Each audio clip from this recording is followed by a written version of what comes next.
ഞാൻ വേറൊരു കാര്യം നിങ്ങളുടെ ശ്രദ്ധയിൽപ്പെടുത്തുകയാണ്. നമുക്കൊക്കെ അറിയാമെന്ന് തോന്നി അടുത്ത കാലത്ത് സംസമിന്റെ ശാസ്ത്രീയമായ സംസമിന്റെ സവിശേഷത ശാസ്ത്രീയമായി ജപ്പാനിലെ ഒരു ഹൈഡ്രോളജിസ്റ്റ് തെളിയിച്ചത് നിങ്ങളൊക്കെ വായിച്ചിരുന്നു. ഉണ്ടെങ്കിൽ അതൊന്ന് പറഞ്ഞിട്ട് തുടങ്ങാം, ഒരു ബർക്കത്തിന് വേണ്ടിയിട്ട്. എല്ലാവരും അറിഞ്ഞ കാര്യമാണോ? ആണെങ്കിൽ അത് പറയണമെന്നില്ലല്ലോ. അറിഞ്ഞതാണല്ലേ? ഓക്കെ. ഞാന് കഴിഞ്ഞ ദിവസം നെറ്റിൽ കയറിയപ്പോ ഇങ്ങനെ കിടക്കുന്നതുണ്ട്. അപ്പൊ അതുകൊണ്ടിട്ട് അപ്പൊ എല്ലാരും അറിഞ്ഞതാണെങ്കിൽ പിന്നെ ഇൻഷാ അല്ലാഹ് നമുക്ക് ഡയറക്റ്റ് ക്ലാസ്സിലേക്ക് കിടക്കാം. ഒന്നും കൂടി പറയണോ? അതായത് സാധാരണ വെള്ളത്തിനൊന്നുമില്ലാത്ത സവിശേഷത സംസം വെള്ളത്തിനുണ്ടെന്ന്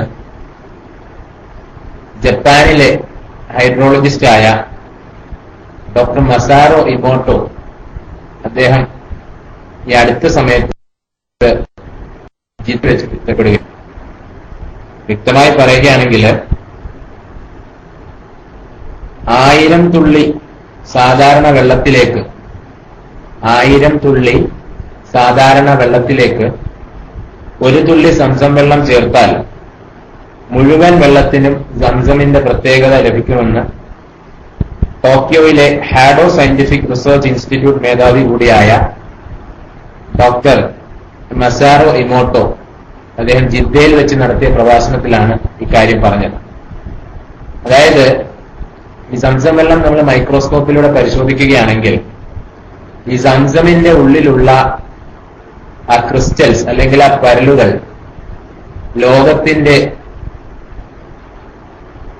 ലോകത്തുള്ള മറ്റൊരു വെള്ളത്തിലും ഈ ഒരു സവിശേഷത കണ്ടതായി അല്ലെങ്കിൽ കാണുവാൻ കഴിയില്ല എന്നാണ് അദ്ദേഹം പറഞ്ഞത്.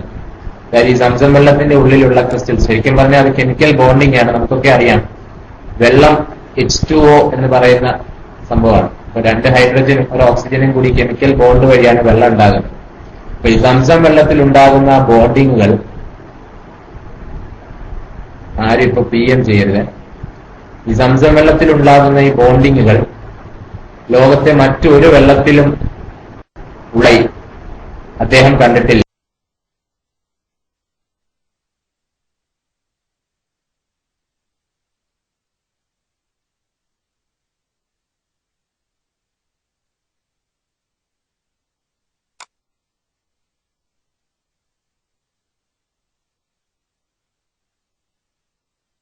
പാരായണം ചെയ്യുന്നിടത്ത് ഈ വെള്ളം വെച്ചു കഴിഞ്ഞാൽ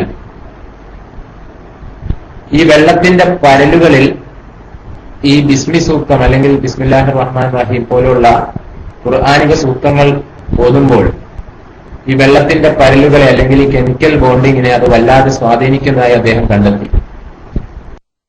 അപ്പൊ ഇതിൽ നിന്നൊക്കെ തെളിയുന്നത്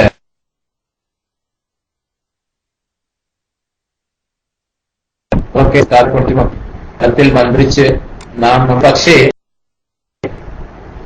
ഇദ്ദേഹം തെളിയിച്ചതും അത് തന്നെയാവും. കാരണം ആദ്യമായി അദ്ദേഹം പറയുന്നത് ഈ സംസം വെള്ളത്തിൽ കണ്ട പോലെയുള്ള ഒരു കെമിക്കൽ ബോണ്ടിങ് മറ്റൊരു വെള്ളത്തിലും കണ്ടതായി അല്ലെങ്കിൽ അദ്ദേഹം കണ്ടിട്ടില്ല. അതുപോലെ തന്നെ പരിശുദ്ധ ഖുർആന്റെ വചനങ്ങൾ ഓതുന്ന സ്ഥലങ്ങളിൽ ഈ വെള്ളം വെക്കുമ്പോൾ ഇതിന്റെ പരലുകൾക്ക് ഒരു പ്രത്യേക അല്ലെങ്കിൽ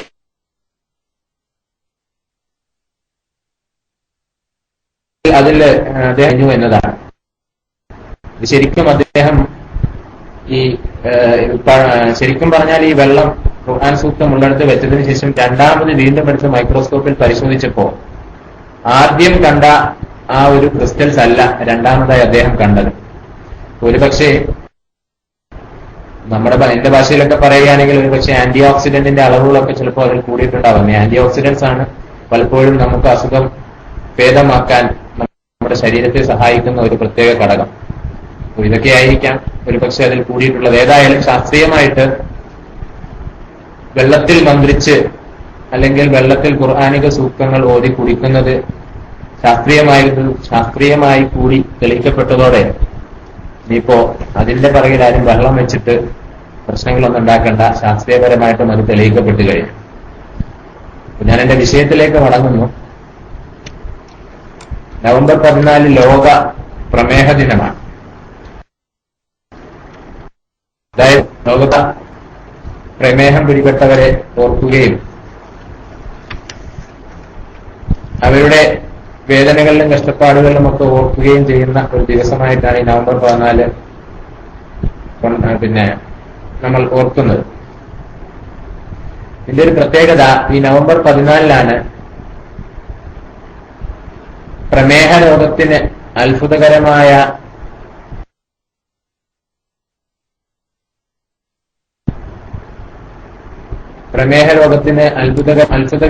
നിയന്ത്രിക്കാൻ കാരണമായ ഇൻസുലിൻ കണ്ടുപിടിച്ചതും ഈ നവംബർ 14 ഡോക്ടർ ഫ്രെഡറിക് മെൻഡൽ എന്ന് പറയുന്ന ഒരു ശാസ്ത്രജ്ഞനാണ് ഇൻസുലിൻ കണ്ടുപിടിച്ചത്. അദ്ദേഹത്തിന്റെ ജന്മദിനവും നവംബർ 14 അദ്ദേഹത്തിന്റെ ഒരു ജന്മദിനത്തിൽ തന്നെയാണ് ഈ ഇൻസുലിൻ കണ്ടുപിടിച്ചത്. അദ്ദേഹത്തോടൊപ്പം മറ്റൊരു ശാസ്ത്രജ്ഞനായ ചാൾസ് ബെസ്റ്റും ഡോക്ടർ ഫ്രെഡറിക് മാൻഡിങ്ങും ചേർന്നിട്ടാണ് ഇൻസുലിൻ കണ്ടുപിടിച്ചത്. 3 വർഷത്തിന് ശേഷം അദ്ദേഹത്തിന് ആ കണ്ടുപിടുത്തത്തിൽ നോബൽ സമ്മാനവും ലഭിക്കുകയുണ്ടായി.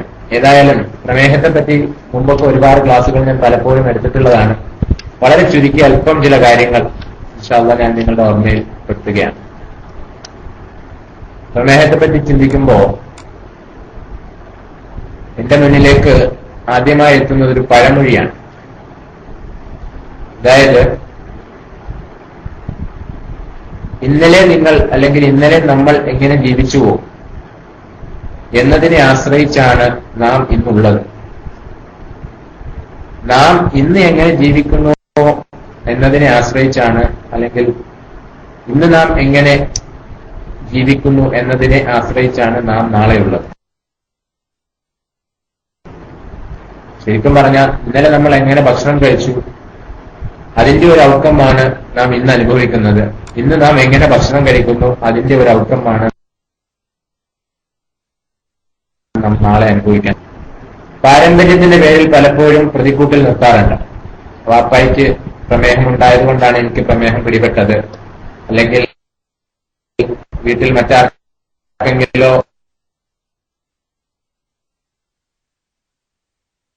പ്രമേഹം ഉള്ളത് കൊണ്ടാണ് എനിക്ക് പ്രമേഹം പിടിപെട്ടതെന്നൊക്കെ പറഞ്ഞിട്ട് പലപ്പോഴും പാരമ്പര്യത്തിന്റെ പേരിൽ പലപ്പോഴും പ്രമേഹ അനുകൂലമായ ഒരു ജീവിത ശൈലിയാണ് പലപ്പോഴും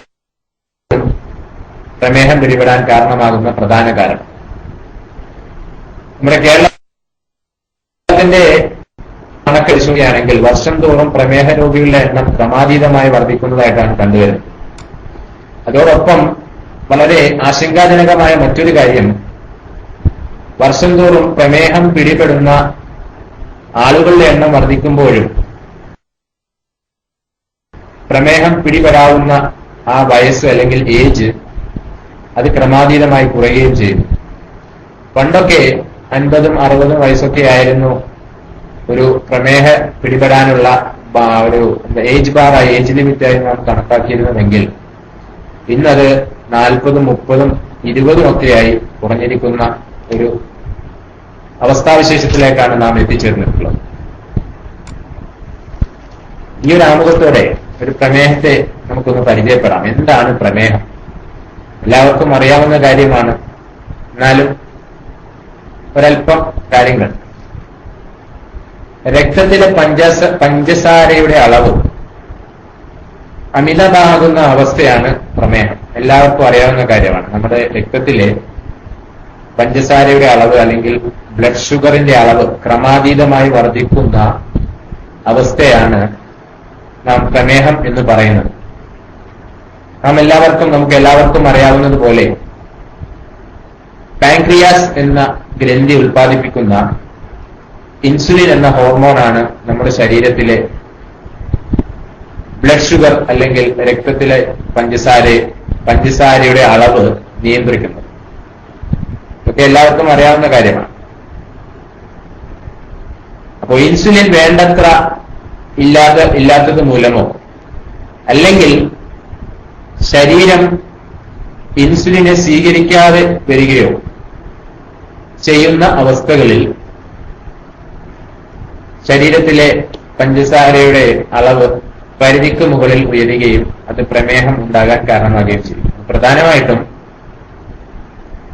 ഇൻസുലിൻ ഒന്നുകിൽ വേണ്ടത്ര ഇല്ലാതിരിക്കുക, അല്ലെങ്കിൽ നമ്മുടെ ശരീരം ഇൻസുലിനെതിരെ പ്രതികരിക്കാതിരിക്കുക, അല്ലെങ്കിൽ ഇൻസുലിനെതിരെ ശരീരം ഒരു പ്രതിരോധം തീർക്കുക. അപ്പൊ ഇങ്ങനെയുള്ള അവസ്ഥകളിലാണ് സാധാരണ നിലയിൽ പ്രമേഹം പിടിപെടുന്നത്.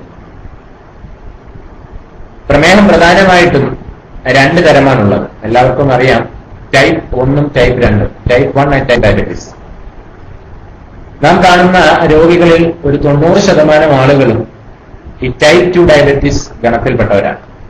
അപ്പൊ ഇതിന്റെ പ്രത്യേകത അല്ലെങ്കിൽ ഇതിന്റെ ഒരു വ്യത്യാസം എന്തെന്ന് ചോദിച്ചാൽ, നമ്മുടെ ശരീരത്തിലെ, ഞാൻ മുമ്പേ പറഞ്ഞതുപോലെ, രക്തത്തിലെ പഞ്ചസാരയുടെ അളവ് നിയന്ത്രിക്കുന്നത് പാൻക്രിയാസ് ഗ്രന്ഥി ഉൽപ്പാദിപ്പിക്കപ്പെടുന്ന ഇൻസുലിനാണ്, അല്ലെങ്കിൽ ഇൻസുലിൻ ഹോർമോണാണ്. അപ്പൊ ഇൻസുലിൻ പാൻക്രിയാസ് എന്ന സെല്ലിൽ നിന്നാണ് സാധാരണയായി ഉൽപ്പാദിപ്പിക്കപ്പെടുന്നത്. അപ്പോൾ ഇൻസുലിൻ ഉൽപ്പാദിപ്പിക്കുന്ന ബീറ്റാ സെല്ലുകൾ പ്രവർത്തിക്കാതെ വരികയോ, ഇൻസുലിൻ ഉൽപ്പാദിപ്പിക്കുന്ന ബീറ്റാ സെല്ലുകൾ പ്രവർത്തിക്കാതെ വരുമ്പോൾ ഉണ്ടാകുന്ന ഇൻസുലിന്റെ കുറവ്, ഇതാണ് പ്രധാനമായിട്ടും ടൈപ്പ് 1 പ്രമേഹം ഉണ്ടാകുന്നത്. അപ്പോൾ ശരിക്കും പറഞ്ഞാല് ടൈപ്പ് 1 പ്രമേഹത്തിൽ ഇൻസുലിൻ നമുക്ക് തീരെ നമ്മുടെ ശരീരത്തിൽ ഉണ്ടാവുകയില്ല. നേരെ മറിച്ച് ടൈപ്പ് 2 പ്രമേഹമാണെങ്കിൽ ഇൻസുലിൻ നമ്മുടെ ശരീരത്തിൽ ഉണ്ട്, പക്ഷേ അത് ഒന്നെങ്കിൽ അത് അളവിനൊത്തില്ല, അല്ലെങ്കിൽ നമ്മുടെ ശരീരം ഇൻസുലിനെതിരെ പ്രതികരിക്കുന്നില്ല.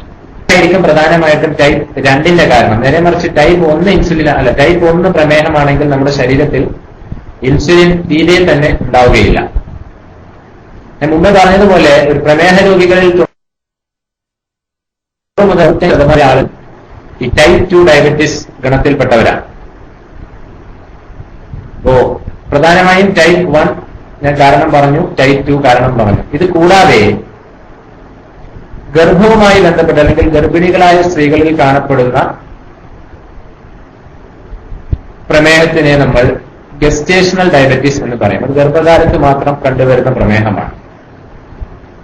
അതുപോലെ തന്നെ ഈ മേൽപ്പറഞ്ഞ കാരണങ്ങൾ ഒന്നും കൂടാതെ മറ്റു ചില കാരണങ്ങൾ, ഉദാഹരണമായി പറയുകയാണെങ്കിൽ സ്റ്റിറോയിഡ് മരുന്നുകളുടെ അമിത ഉപയോഗം മൂലം ഉണ്ടാകുന്ന പ്രമേഹം, ഇങ്ങനെയൊക്കെ ഈ മേൽപ്പറഞ്ഞ കാരണങ്ങൾ അതിലൊന്നും പെടാത്ത കാരണങ്ങൾ മൂലമുണ്ടാകുന്ന ഡയബറ്റീസ്. ഇപ്പൊ പ്രധാനമായും 4 തരമാണുള്ളത്. ടൈപ്പ് 1, ടൈപ്പ് 2, ഗർഭകാലത്തുണ്ടാകുന്ന ഡയബറ്റീസ്, ഇതിലൊന്നും പെടാതെ അമിതമായ സ്റ്റിറോയിഡ് മരുന്ന് മൂലമോ അല്ലെങ്കിൽ പാൻക്രിയാസിൽ കല്ലുണ്ടാകുന്ന മൂലമോ ഒക്കെ ഉണ്ടാകുന്ന പ്രമേഹം. പ്രധാനമായിട്ടും ഈ 4 തരമാണുള്ളതെങ്കിലും ഞാൻ മുമ്പ് പറഞ്ഞതുപോലെ ഒരു 90 മുതൽ 95% ആളുകളും പ്രധാനമായിട്ടും ടൈപ്പ് 2 ഗണത്തിൽപ്പെടുന്ന ആളുകളാണ്.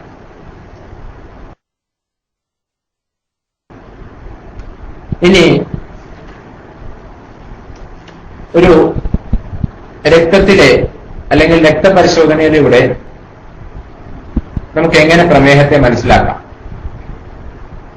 അപ്പോൾ പ്രധാനമായിട്ടും രക്തപരിശോധനയിലൂടെയാണ് നാം പ്രധാനമായിട്ടും പ്രമേഹം ഉണ്ടോ ഇല്ലയോ എന്ന് തീരുമാനിക്കുന്നത്. പക്ഷെ മുമ്പൊക്കെ മൂത്രം പരിശോധിച്ചിട്ട് അല്ലെങ്കിൽ യൂറിൻ ഷുഗർ നോക്കിയിട്ട് പലപ്പോഴും പല ആളുകളും പ്രമേഹം ഉണ്ടോ ഇല്ലയോ എന്ന് പലപ്പോഴും പരിശോധിച്ച് നോക്കിയിരുന്നു. പക്ഷേ പഠനങ്ങൾ തെളിയിക്കുന്നത് രക്തപരിശോധനയാണ് പ്രമേഹം കണ്ടെത്താൻ ഏറ്റവും മികച്ചത്. മൂത്രപരിശോധനയോടെയും പ്രമേഹം നിർണ്ണയിക്കാമെങ്കിലും ചില പ്രത്യേക അവസരങ്ങളിൽ പലപ്പോഴും അത് പ്രമേഹം ഉണ്ട് എന്ന ചില തെറ്റിദ്ധാരണകളിലേക്ക് ചിലപ്പോൾ എത്തിപ്പെട്ടേക്കാം. ഉദാഹരണമായി പറയുകയാണെങ്കിൽ ചില പ്രത്യേക സാഹചര്യങ്ങളിൽ രക്തത്തിൽ പഞ്ചസാരയുടെ അളവ് വളരെയധികം കൂടുതലായിരിക്കും. രക്തത്തിലെ പഞ്ചസാരയുടെ അളവ് വളരെയധികം കൂടുതലായിരിക്കും. മറിച്ച് മൂത്രത്തിൽ പഞ്ചസാരയുടെ അളവ് ഒരല്പം പോലും ഉണ്ടാവുകയില്ല. അപ്പൊ ഇങ്ങനെ ഒരാള് മൂത്രം എടുത്ത് പരിശോധിക്കുകയാണെങ്കിൽ പലപ്പോഴും അദ്ദേഹത്തിന്റെ മൂത്രത്തിൽ അല്ലെങ്കിൽ അദ്ദേഹത്തിന്റെ യൂറിനിൽ ഷുഗറിന്റെ അളവ് തീരെ ഉണ്ടാവുകയില്ല. അപ്പൊ പലരും അതിന് പ്രമേഹം ഇല്ല എന്നൊരവസ്ഥയ്ക്ക് എത്തിപ്പെടാം. അപ്പൊ ഇങ്ങനെ ഉണ്ടാകുന്ന ഈ അവസ്ഥയ്ക്ക് രക്തത്തിൽ പഞ്ചസാരയുടെ അളവ് വളരെയധികം കൂടുകയും മൂത്രത്തിൽ തീരെ പഞ്ചസാരയുടെ അളവ് ഇല്ലാതിരിക്കുകയും ചെയ്യുന്ന അവസ്ഥയാണ്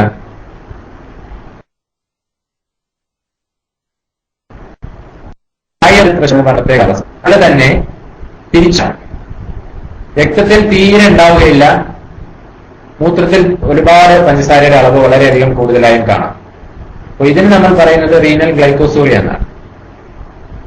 അപ്പൊ ഈ രണ്ട് കണ്ടീഷനും പലപ്പോഴും വന്നുപെട്ടേക്കാം. അതുകൊണ്ട് പഞ്ചസാരയുടെ അളവ് രക്തത്തിൽ പരിശോധിക്കുന്നതാണ് പലപ്പോഴും, രക്തപരിശോധനയിലാണ് ഇപ്പോൾ ഒട്ടുമിക്ക ഡോക്ടേഴ്സും പ്രമേഹം ഉണ്ടോ ഇല്ലയോ എന്ന് ഉറപ്പുവരുത്തുന്നത്. അപ്പോ സാധാരണയായിട്ട് 4 തരം പരിശോധനകളാണ് സാധാരണയായി നാം നടത്തുന്നത്.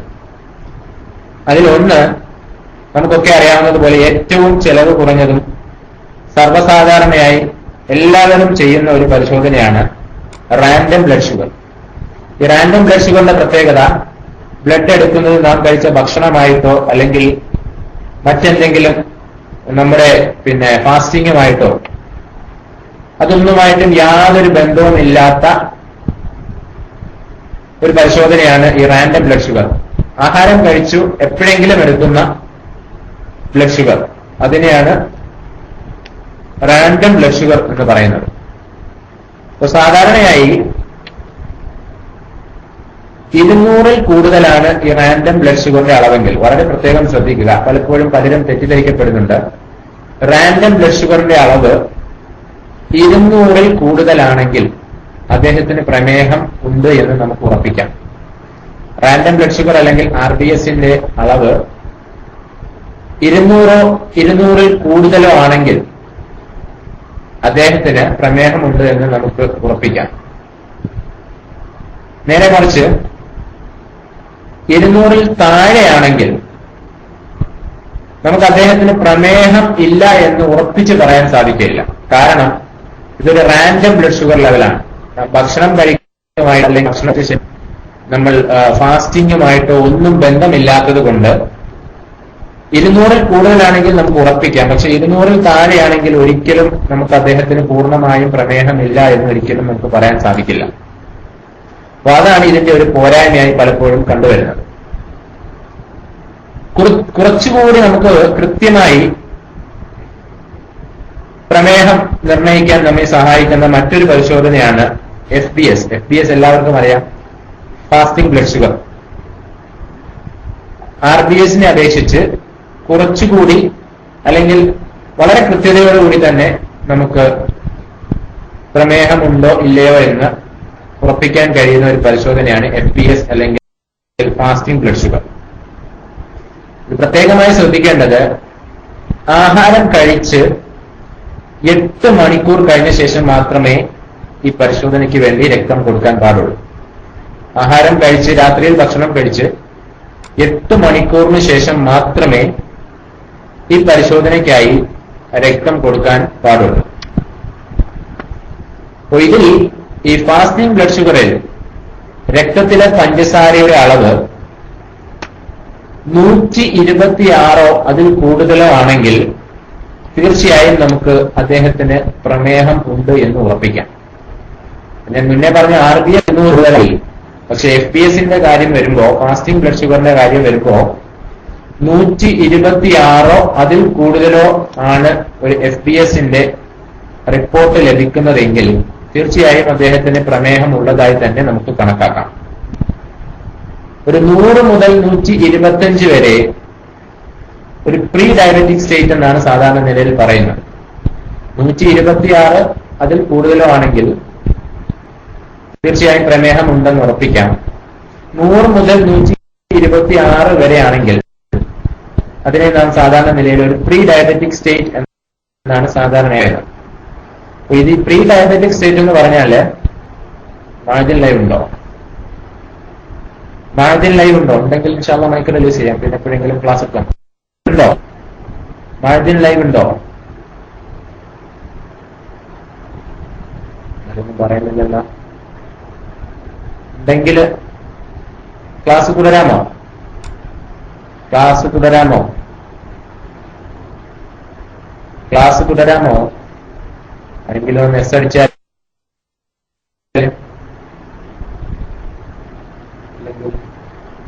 ഓക്കെ. ഓക്കെ. ലൈവ് ഉണ്ടെങ്കിൽ റൈസ് ഹാൻഡ് ചെയ്താൽ ഇൻഷാല്ലാ മൈക്ക് അപ്പോൾ തന്നെ റിലീസ് ചെയ്ത് തരും. ഏതായാലും ഞാൻ പറഞ്ഞു വന്നത് FPS അല്ലെങ്കിൽ ഫാസ്റ്റിംഗ് ബ്ലഡ് ഷുഗറിന്റെ കാര്യമാണ്. ഓക്കെ. ഒരു 126 അതിൽ കൂടുതലോ ആണ് FBSന്റെ അളവെങ്കിൽ തീർച്ചയായും അദ്ദേഹത്തിന് പ്രമേഹം ഉള്ളതായി നമുക്ക് ഉറപ്പിക്കാം. 100 മുതൽ 125 വരെയുള്ള അവസ്ഥയെ ഒരു പ്രീ ഡയബറ്റിക് സ്റ്റേറ്റ് എന്നാണ് സാധാരണ നിലയിൽ പറയുന്നത്. പ്രീ ഡയബറ്റിക് സ്റ്റേറ്റ് എന്ന് പറഞ്ഞാൽ അതിന് പൂർണ്ണമായും പ്രമേഹം ഇല്ല എന്ന് നമുക്ക് ഉറപ്പിക്കാൻ പറ്റില്ല. കാരണം മറ്റുള്ള അടിച്ച് അദ്ദേഹത്തിന് പ്രമേഹം വരാനുള്ള സാധ്യത കൂടുതലാണ്. അപ്പോൾ കുറച്ചുകൂടി ഭക്ഷണം കൺട്രോൾ ചെയ്യുന്നത് അദ്ദേഹത്തിന് നല്ലതായിരിക്കും. അതാണ് ഒരു പ്രീ ഡയബറ്റിക് സ്റ്റേറ്റ് എന്ന് സാധാരണ നിലയിൽ പറയുന്നത്. 100 മുതൽ 125 വരെ. 100-ൽ താഴെയാണ് FBSന്റെ അളവെങ്കിൽ തീർച്ചയായിട്ടും 100% അദ്ദേഹത്തിന് പ്രമേഹം ഇല്ല എന്ന് തന്നെ നമുക്ക് ഉറപ്പിക്കാൻ സാധിക്കും. മൂന്നാമതായി നാം നടത്തുന്ന മറ്റൊരു പരിശോധന ഇന്ന് വളരെ വ്യാപകമായി ഒട്ടുമിക്ക ഡോക്ടർമാരും ചെയ്യുന്ന ഒരു പരിശോധനയാണ് HbA1c. HbA1c അല്ലെങ്കിൽ ഗ്ലൈക്കോസിലേറ്റഡ് ഹീമോഗ്ലോബിൻ. ഒരുപക്ഷെ പ്രമേഹ നിർണയത്തിൽ ഇന്ന് ഏറ്റവും കൃത്യവും സൗകര്യപ്രദവുമായ ഒരു പരിശോധനയാണിത്. ഇതുകൊണ്ട് നമുക്ക് മനസ്സിലാകുന്നത് കഴിഞ്ഞ 3 മാസത്തെ രക്തത്തിലെ ഷുഗർ നിലയുടെ ഒരു ശരാശരി, കഴിഞ്ഞ 3 മാസത്തെ രക്തത്തിലെ ഷുഗറിന്റെ അല്ലെങ്കിൽ രക്തത്തിലെ പഞ്ചസാരയുടെ അളവിന്റെ ഒരു ശരാശരി ഈ പരിശോധനയിലൂടെ നമുക്ക് ലഭിക്കും. അതുകൊണ്ട് തന്നെ ഈ പരിശോധന ഭക്ഷണം കഴിക്കുന്നതുമായോ ഫാസ്റ്റിംഗുമായോ ഒന്നും തന്നെ യാതൊരു ബന്ധവും ഈ പരിശോധനയ്ക്കില്ല.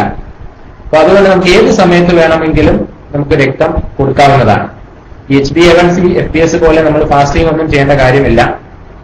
എപ്പോ വേണമെങ്കിലും നമുക്ക് രക്തം കൊടുത്ത് ഈ പരിശോധന നടത്താം. അപ്പോ ഈ HbA1cയുടെ നോക്കുമെങ്കിലും HbA1c 6 മുകളിലാണെങ്കിൽ പ്രമേഹം ഉള്ളതായി ഉറപ്പിക്കാൻ.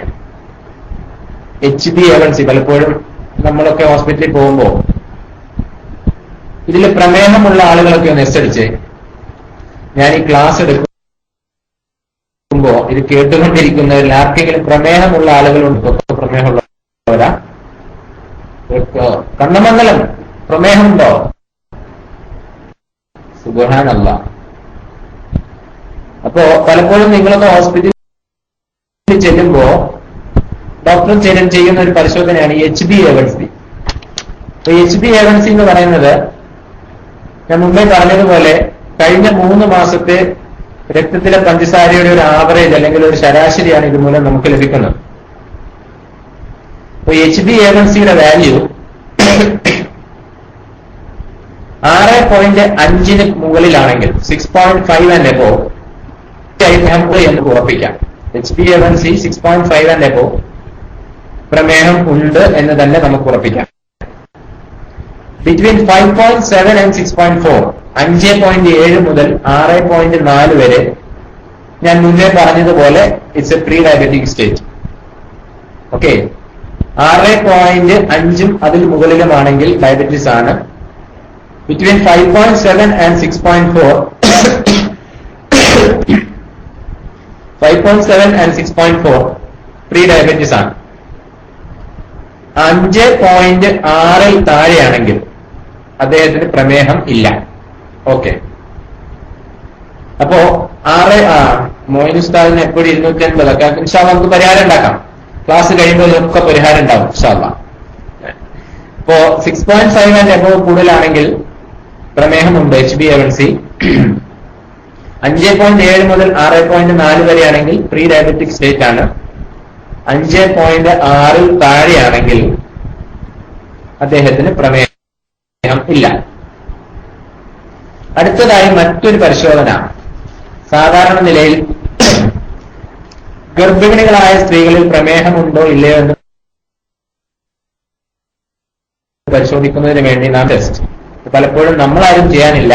പക്ഷെ നമ്മുടെ ഭാര്യമാരൊക്കെ പലപ്പോഴും പ്രഗ്നന്റ് ആയ ഹോസ്പിറ്റലിലൊക്കെ ചെല്ലുമ്പോൾ അവർക്ക് ഈ ടെസ്റ്റ് സാധാരണ നിലയിൽ ചെയ്ത് പരിശോധിച്ച് ആ രക്തത്തിലെ പഞ്ചസാരയുടെ അളവ് നിർണ്ണയിക്കാറുണ്ട്.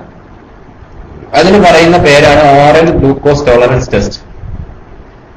അപ്പൊ ഇത് സാധാരണ നിലയിൽ ഇതിൽ എന്താ ചെയ്യുന്നതെന്ന് ചോദിച്ചാൽ, സൗണ്ട് കേൾക്കുന്നില്ലേ? ഹലോ, സൗണ്ട് കേൾക്കുന്നുണ്ടോ?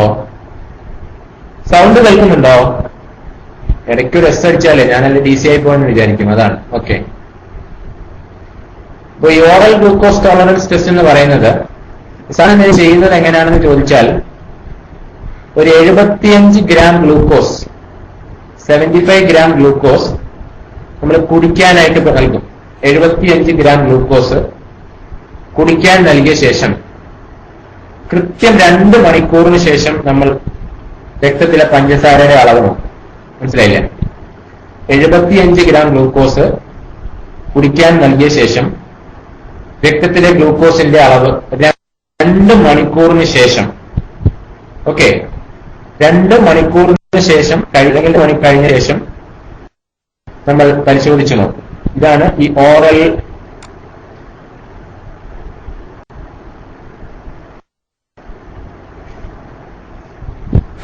Glucose tolerance test. ഓക്കെ.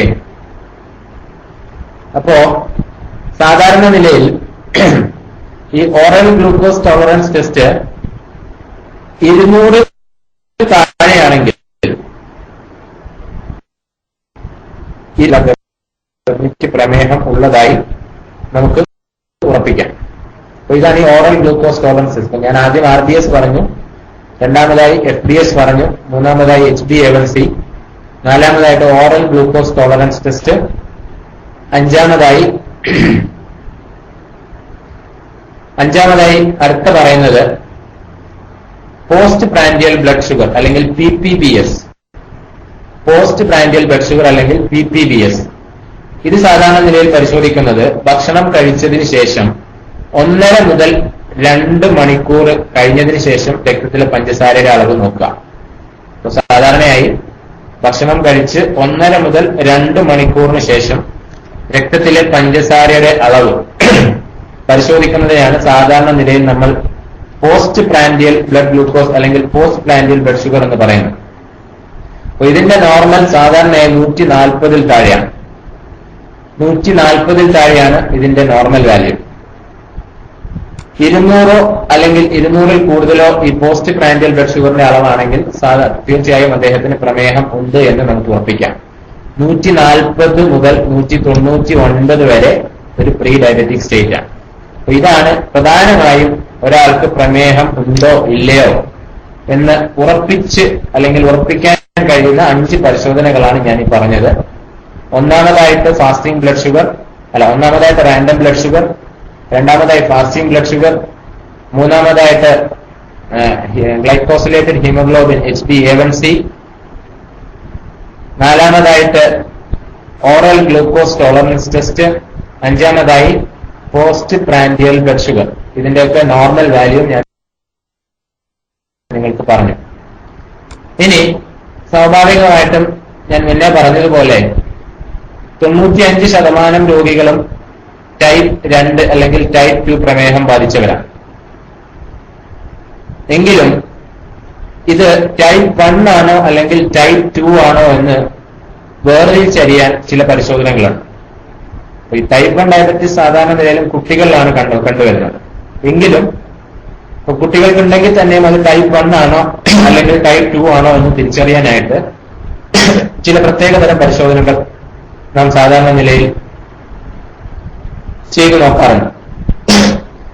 അതിൽ പ്രധാനമായി ചെയ്യുന്ന ഒരു പരിശോധനയാണ് C-പെപ്റ്റൈഡ് ടെസ്റ്റ്. ജസ്റ്റ് അറിഞ്ഞിരുന്നാൽ മതി. C-പെപ്റ്റൈഡ് ടെസ്റ്റ് ആണ് ഈ ടൈപ്പ് 1 ഡയബറ്റീസും ടൈപ്പ് 2 ഡയബറ്റീസും തമ്മിൽ തിരിച്ചറിയാനായി ഉപയോഗിക്കുന്ന ഒരു ടെസ്റ്റ്, സി പെപ്റ്റൈഡ് ടെസ്റ്റ്. ഈ സി പെപ്റ്റൈഡ് ടെസ്റ്റ് എന്ന് പറഞ്ഞാൽ ഇത് ചെയ്യുന്നത് നമ്മുടെ ശരീരത്തിൽ എത്രമാത്രം ഇൻസുലിൻ ഉൽപ്പാദിപ്പിക്കുന്നു എന്നറിയാൻ വേണ്ടി ചെയ്യുന്ന ഒരു ടെസ്റ്റാണ്. സി പെപ്റ്റൈഡ് ടെസ്റ്റ് സാധാരണയായി ചെയ്യുന്നത് നമ്മുടെ ശരീരത്തിൽ എത്ര ഇൻസുലിൻ ഉൽപ്പാദിപ്പിക്കുന്നു എന്നറിയാൻ വേണ്ടി ചെയ്യുന്ന ഒരു ടെസ്റ്റാണ് സി പെപ്റ്റൈഡ് ടെസ്റ്റ്. ഇൻസുലിൻ തീരെ ഇല്ലെങ്കിൽ ഞാൻ മുന്നേ പറഞ്ഞതുപോലെ അത് ടൈപ്പ് 1 പ്രമേഹമായിരിക്കും. സി പെപ്റ്റൈഡ് ടെസ്റ്റിന്റെ റിസൾട്ട് ഇൻസുലിൻ ഇല്ല അല്ലെങ്കിൽ നോ ഇൻസുലിൻ എന്നാണെങ്കിൽ സ്വാഭാവികമായിട്ടും അത് ടൈപ്പ് 1 ആയിരിക്കും. നേരെ മറിച്ച് വളരെ കൂടുതലാണ് ഇൻസുലിൻ എങ്കിൽ, തീരെ ഇല്ല അല്ലെങ്കിൽ ഇൻസുലിൻ തീരെ ഇല്ലെങ്കിൽ ടൈപ്പ് 1 ആണ്, വളരെ കൂടുതലാണെങ്കിൽ ടൈപ്പ് 2 ആണ്. ഇതിന്റെ ഇടയ്ക്ക് ഒരു അവസ്ഥയുണ്ട്.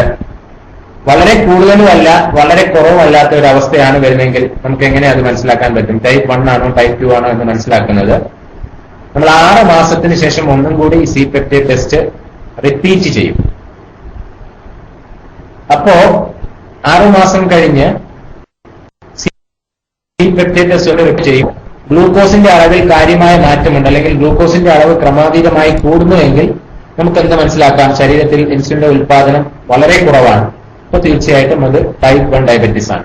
അപ്പോൾ ഇതാണ് ടൈപ്പ് 1 ഡയബറ്റീസ് ആണോ ടൈപ്പ് 2 ഡയബറ്റീസ് ആണോ എന്ന് സാധാരണ നിലയിൽ തിരിച്ചറിയുന്നത്. സാധാരണയായി നമുക്ക് എല്ലാവർക്കും ഉള്ളത് ടൈപ്പ് 2 ആണ്. പക്ഷെ എങ്കിലും ചിലപ്പോൾ ചില പ്രത്യേക സാഹചര്യങ്ങളിൽ ഇത് ടൈപ്പ് 1 ആണോ അല്ലെങ്കിൽ ടൈപ്പ് 2 ആണോ എന്ന് മനസ്സിലാക്കാനായിട്ട് ബുദ്ധിമുട്ടുണ്ടാവും. അപ്പോൾ ചെയ്യുന്ന ഒരു പരിശോധനയാണ് സി പെപ്റ്റൈഡ് ടെസ്റ്റ്. അതുപോലെ മറ്റൊരു ടെസ്റ്റാണ് ഗാർഡ് ആന്റിബോഡി ടെസ്റ്റ്. രണ്ടാമതായി സാധാരണ നിലയിൽ ചെയ്യുന്ന മറ്റൊരു ടെസ്റ്റാണ് ഗാർഡ് ആന്റിബോഡി ടെസ്റ്റ്. ഇത് ശരിക്കും ഇതിന് പോസിറ്റീവ് നെഗറ്റീവ് എന്ന് പറഞ്ഞിട്ട് 2 റിസൾട്ടേ വരുള്ളൂ. പോസിറ്റീവ് ആണെങ്കിൽ ടൈപ്പ് 1 ആണ്, നെഗറ്റീവ് ആണെങ്കിൽ ടൈപ്പ് 2 ആണ്. ഓക്കെ, അപ്പൊ ഇങ്ങനെയാണ് ടൈപ്പ് 1 ആണോ അല്ലെങ്കിൽ ടൈപ്പ് 2 ആണോ എന്ന് സാധാരണ നിലയിൽ നമുക്ക് മനസ്സിലാക്കാൻ സാധിക്കുന്നത്.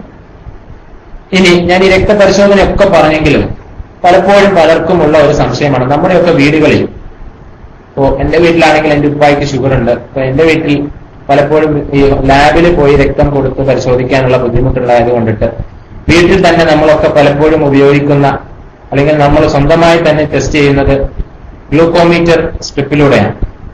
അപ്പൊ പലപ്പോഴും പല ആളുകളും ചോദിക്കാറുണ്ട്, ഡോക്ടറെ ഇത് ഈ ഗ്ലൂക്കോമീറ്ററിൽ നോക്കുന്നതാണോ ശരി, അതല്ല ലാബിൽ പോയിട്ട് ബ്ലഡ് കൊടുത്ത് ടെസ്റ്റ് ചെയ്യുന്നതാണോ ശരിയെന്ന് ഒരുപാട് ആളുകൾ, ഞാൻ എന്റെ ഹോസ്പിറ്റലിൽ ഈ ക്ലാസ് എടുത്തപ്പോ ഒരുപാട് ആളുകൾ ഈ ഇതേ സംശയം എന്റെ അടുത്ത് ചോദിക്കുന്നുണ്ടായി. കാരണം പലരുടെയും വീടുകളിൽ ഇപ്പോ വളരെ പ്രായം ചെന്ന ആളുകൾക്കൊക്കെയും നമുക്ക് ലാബിൽ പോയിട്ട് എപ്പോഴും ബ്ലഡ് കൊടുക്കാനോ അല്ലെങ്കിൽ അതിനൊക്കെ വളരെയധികം ബുദ്ധിമുട്ടുണ്ട്. അപ്പൊ അതുകൊണ്ടിട്ട് നമ്മൾ സ്വന്തമായി വീട്ടിൽ തന്നെ ഗ്ലൂക്കോമീറ്റർ സ്ട്രിപ്പ് ഉപയോഗിച്ചിട്ട് രക്തം പരിശോധിക്കുന്ന ഒരവസ്ഥയാണ്. അപ്പൊ ഇതിനെ പറ്റിയിട്ട് പറയാനുള്ളത്, ഈ ഗ്ലൂക്കോമീറ്റർ സ്ട്രിപ്പ് ഉപയോഗിച്ചുകൊണ്ട് പരിശോധിച്ചു എന്ന് വിചാരിച്ചിട്ട് സാധാരണ നിലയിൽ ഈ 2 പരിശോധനകളും തമ്മിൽ ഒരു 10 മുതൽ 15% വരെ അതിന്റെ വാല്യൂസിൽ ഡിഫറൻസ് ഉണ്ടാകും. ഒരു സ്റ്റാൻഡേർഡൈസ്ഡ് വാല്യൂ 10 to 15% ഡിഫറൻസ് ആണ്. അതായത് സാധാരണയായി ഇപ്പോൾ ലാബിൽ കൊണ്ടുപോയി പരിശോധിക്കുന്നതും വീട്ടിൽ ബ്ലഡ് എടുത്ത് പരിശോധിക്കുന്നതും തമ്മിൽ നോക്കുമ്പോൾ ഇത് തമ്മിലുള്ള difference, normal difference is 10 to 15% ആണ്. 10 മുതൽ 15% വരെയാണ്. അപ്പൊ അതാണ് സാധാരണയുള്ള ഡിഫറൻസ്. പക്ഷെ ഇതുകൊണ്ടിട്ട് നമ്മുടെ പ്രമേഹത്തിന്റെ ആ ഒരു കൺട്രോളിൽ വലിയ കാര്യമായ മാറ്റങ്ങളൊന്നും നമുക്ക് വരുത്തേണ്ടതായിട്ടില്ല. ഉദാഹരണമായി പറയുകയാണെങ്കിൽ നമ്മൾ ഈ ഗ്ലൂക്കോമീറ്ററിൽ ടെസ്റ്റ് ചെയ്യുമ്പോൾ നമ്മുടെ ശരീരത്തിൽ നിന്നുള്ള ഒരു തുള്ളി രക്തമാണ് അതിൽ വെക്കുന്നത്. ഹോൾ ബ്ലഡ് ആണ്, മനസ്സിലായില്ലേ? ഹോൾ ബ്ലഡ് ആണ് നമ്മൾ സാധാരണയായി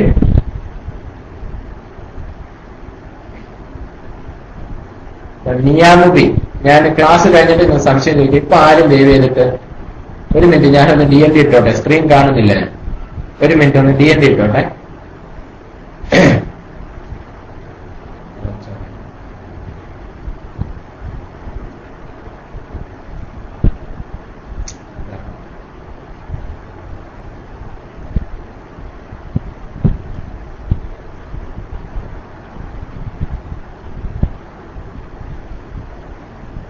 ക്ലാസ് കഴിഞ്ഞിട്ട് എല്ലാവർക്കും മൈക്ക് എടുത്ത് ചോദിക്കാം.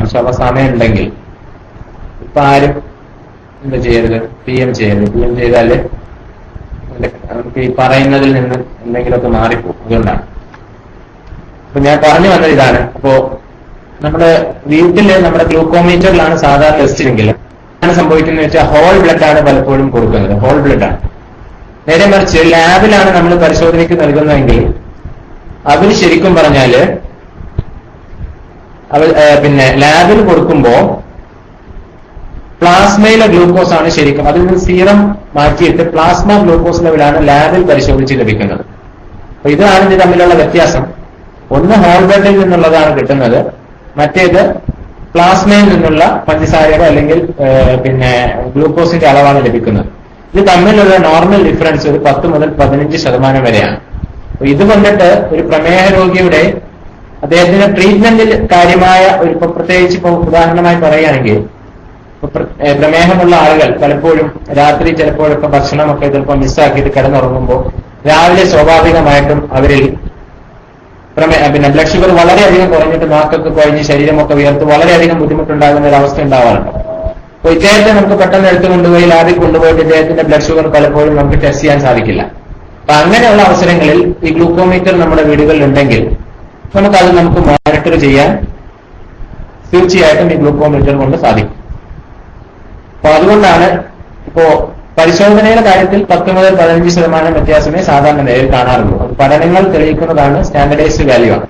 അതിൽ കൂടുതൽ വ്യത്യാസം വന്നാൽ സാധാരണ നിലയിൽ ഒന്നെങ്കിൽ നമ്മുടെ ഗ്ലൂക്കോമീറ്ററിന്റെ പ്രശ്നമായിരിക്കാം, അങ്ങനെ എന്തെങ്കിലും ഓവർ റേറ്റിംഗ്സ് വരുന്നത് കൊണ്ടായിരിക്കാം. നോർമൽ ഡിഫറൻസ് 10 മുതൽ 15% വരെയാണ്. അപ്പോ രക്തപരിശോധന ഇത്രയാണ് സാധാരണ നിലയിൽ ഈ വിഷയത്തിൽ പറയാനുള്ളത്. പിന്നെ ഈ പ്രമേഹം ഞാൻ പലപ്പോഴും പറയുന്നത് പോലെ ഇറ്റ്സ് എ സൈലന്റ് കില്ലർ. നമ്മുടെ ശരീരത്തിലെ ഏത് അവയവത്തെയും ബാധിക്കാവുന്ന ഒരു ഗുരുതരമായ വിഷയമാണ് ഈ പ്രമേഹം. കരളിനെ ബാധിക്കാം, കിഡ്നിയെ ബാധിക്കാം, ഞരമ്പുകളെ ബാധിക്കാം, കണ്ണിനെ ബാധിക്കാം, ഹൃദയത്തെ ബാധിക്കാം, പാദത്തെ ബാധിക്കാം, എല്ലാ ഒരുവിധപ്പെട്ട എല്ലാ ഓർഗൻസിനെയും ബാധിക്കാൻ കഴിയുന്ന ഒരു രോഗമാണ് പ്രമേഹം. അപ്പോ പ്രമേഹ രോഗികൾ ഇന്ന് വളരെ കൂടുതലായി അനുഭവിക്കുന്ന ഒരു പ്രശ്നമാണ് പാദരോഗം.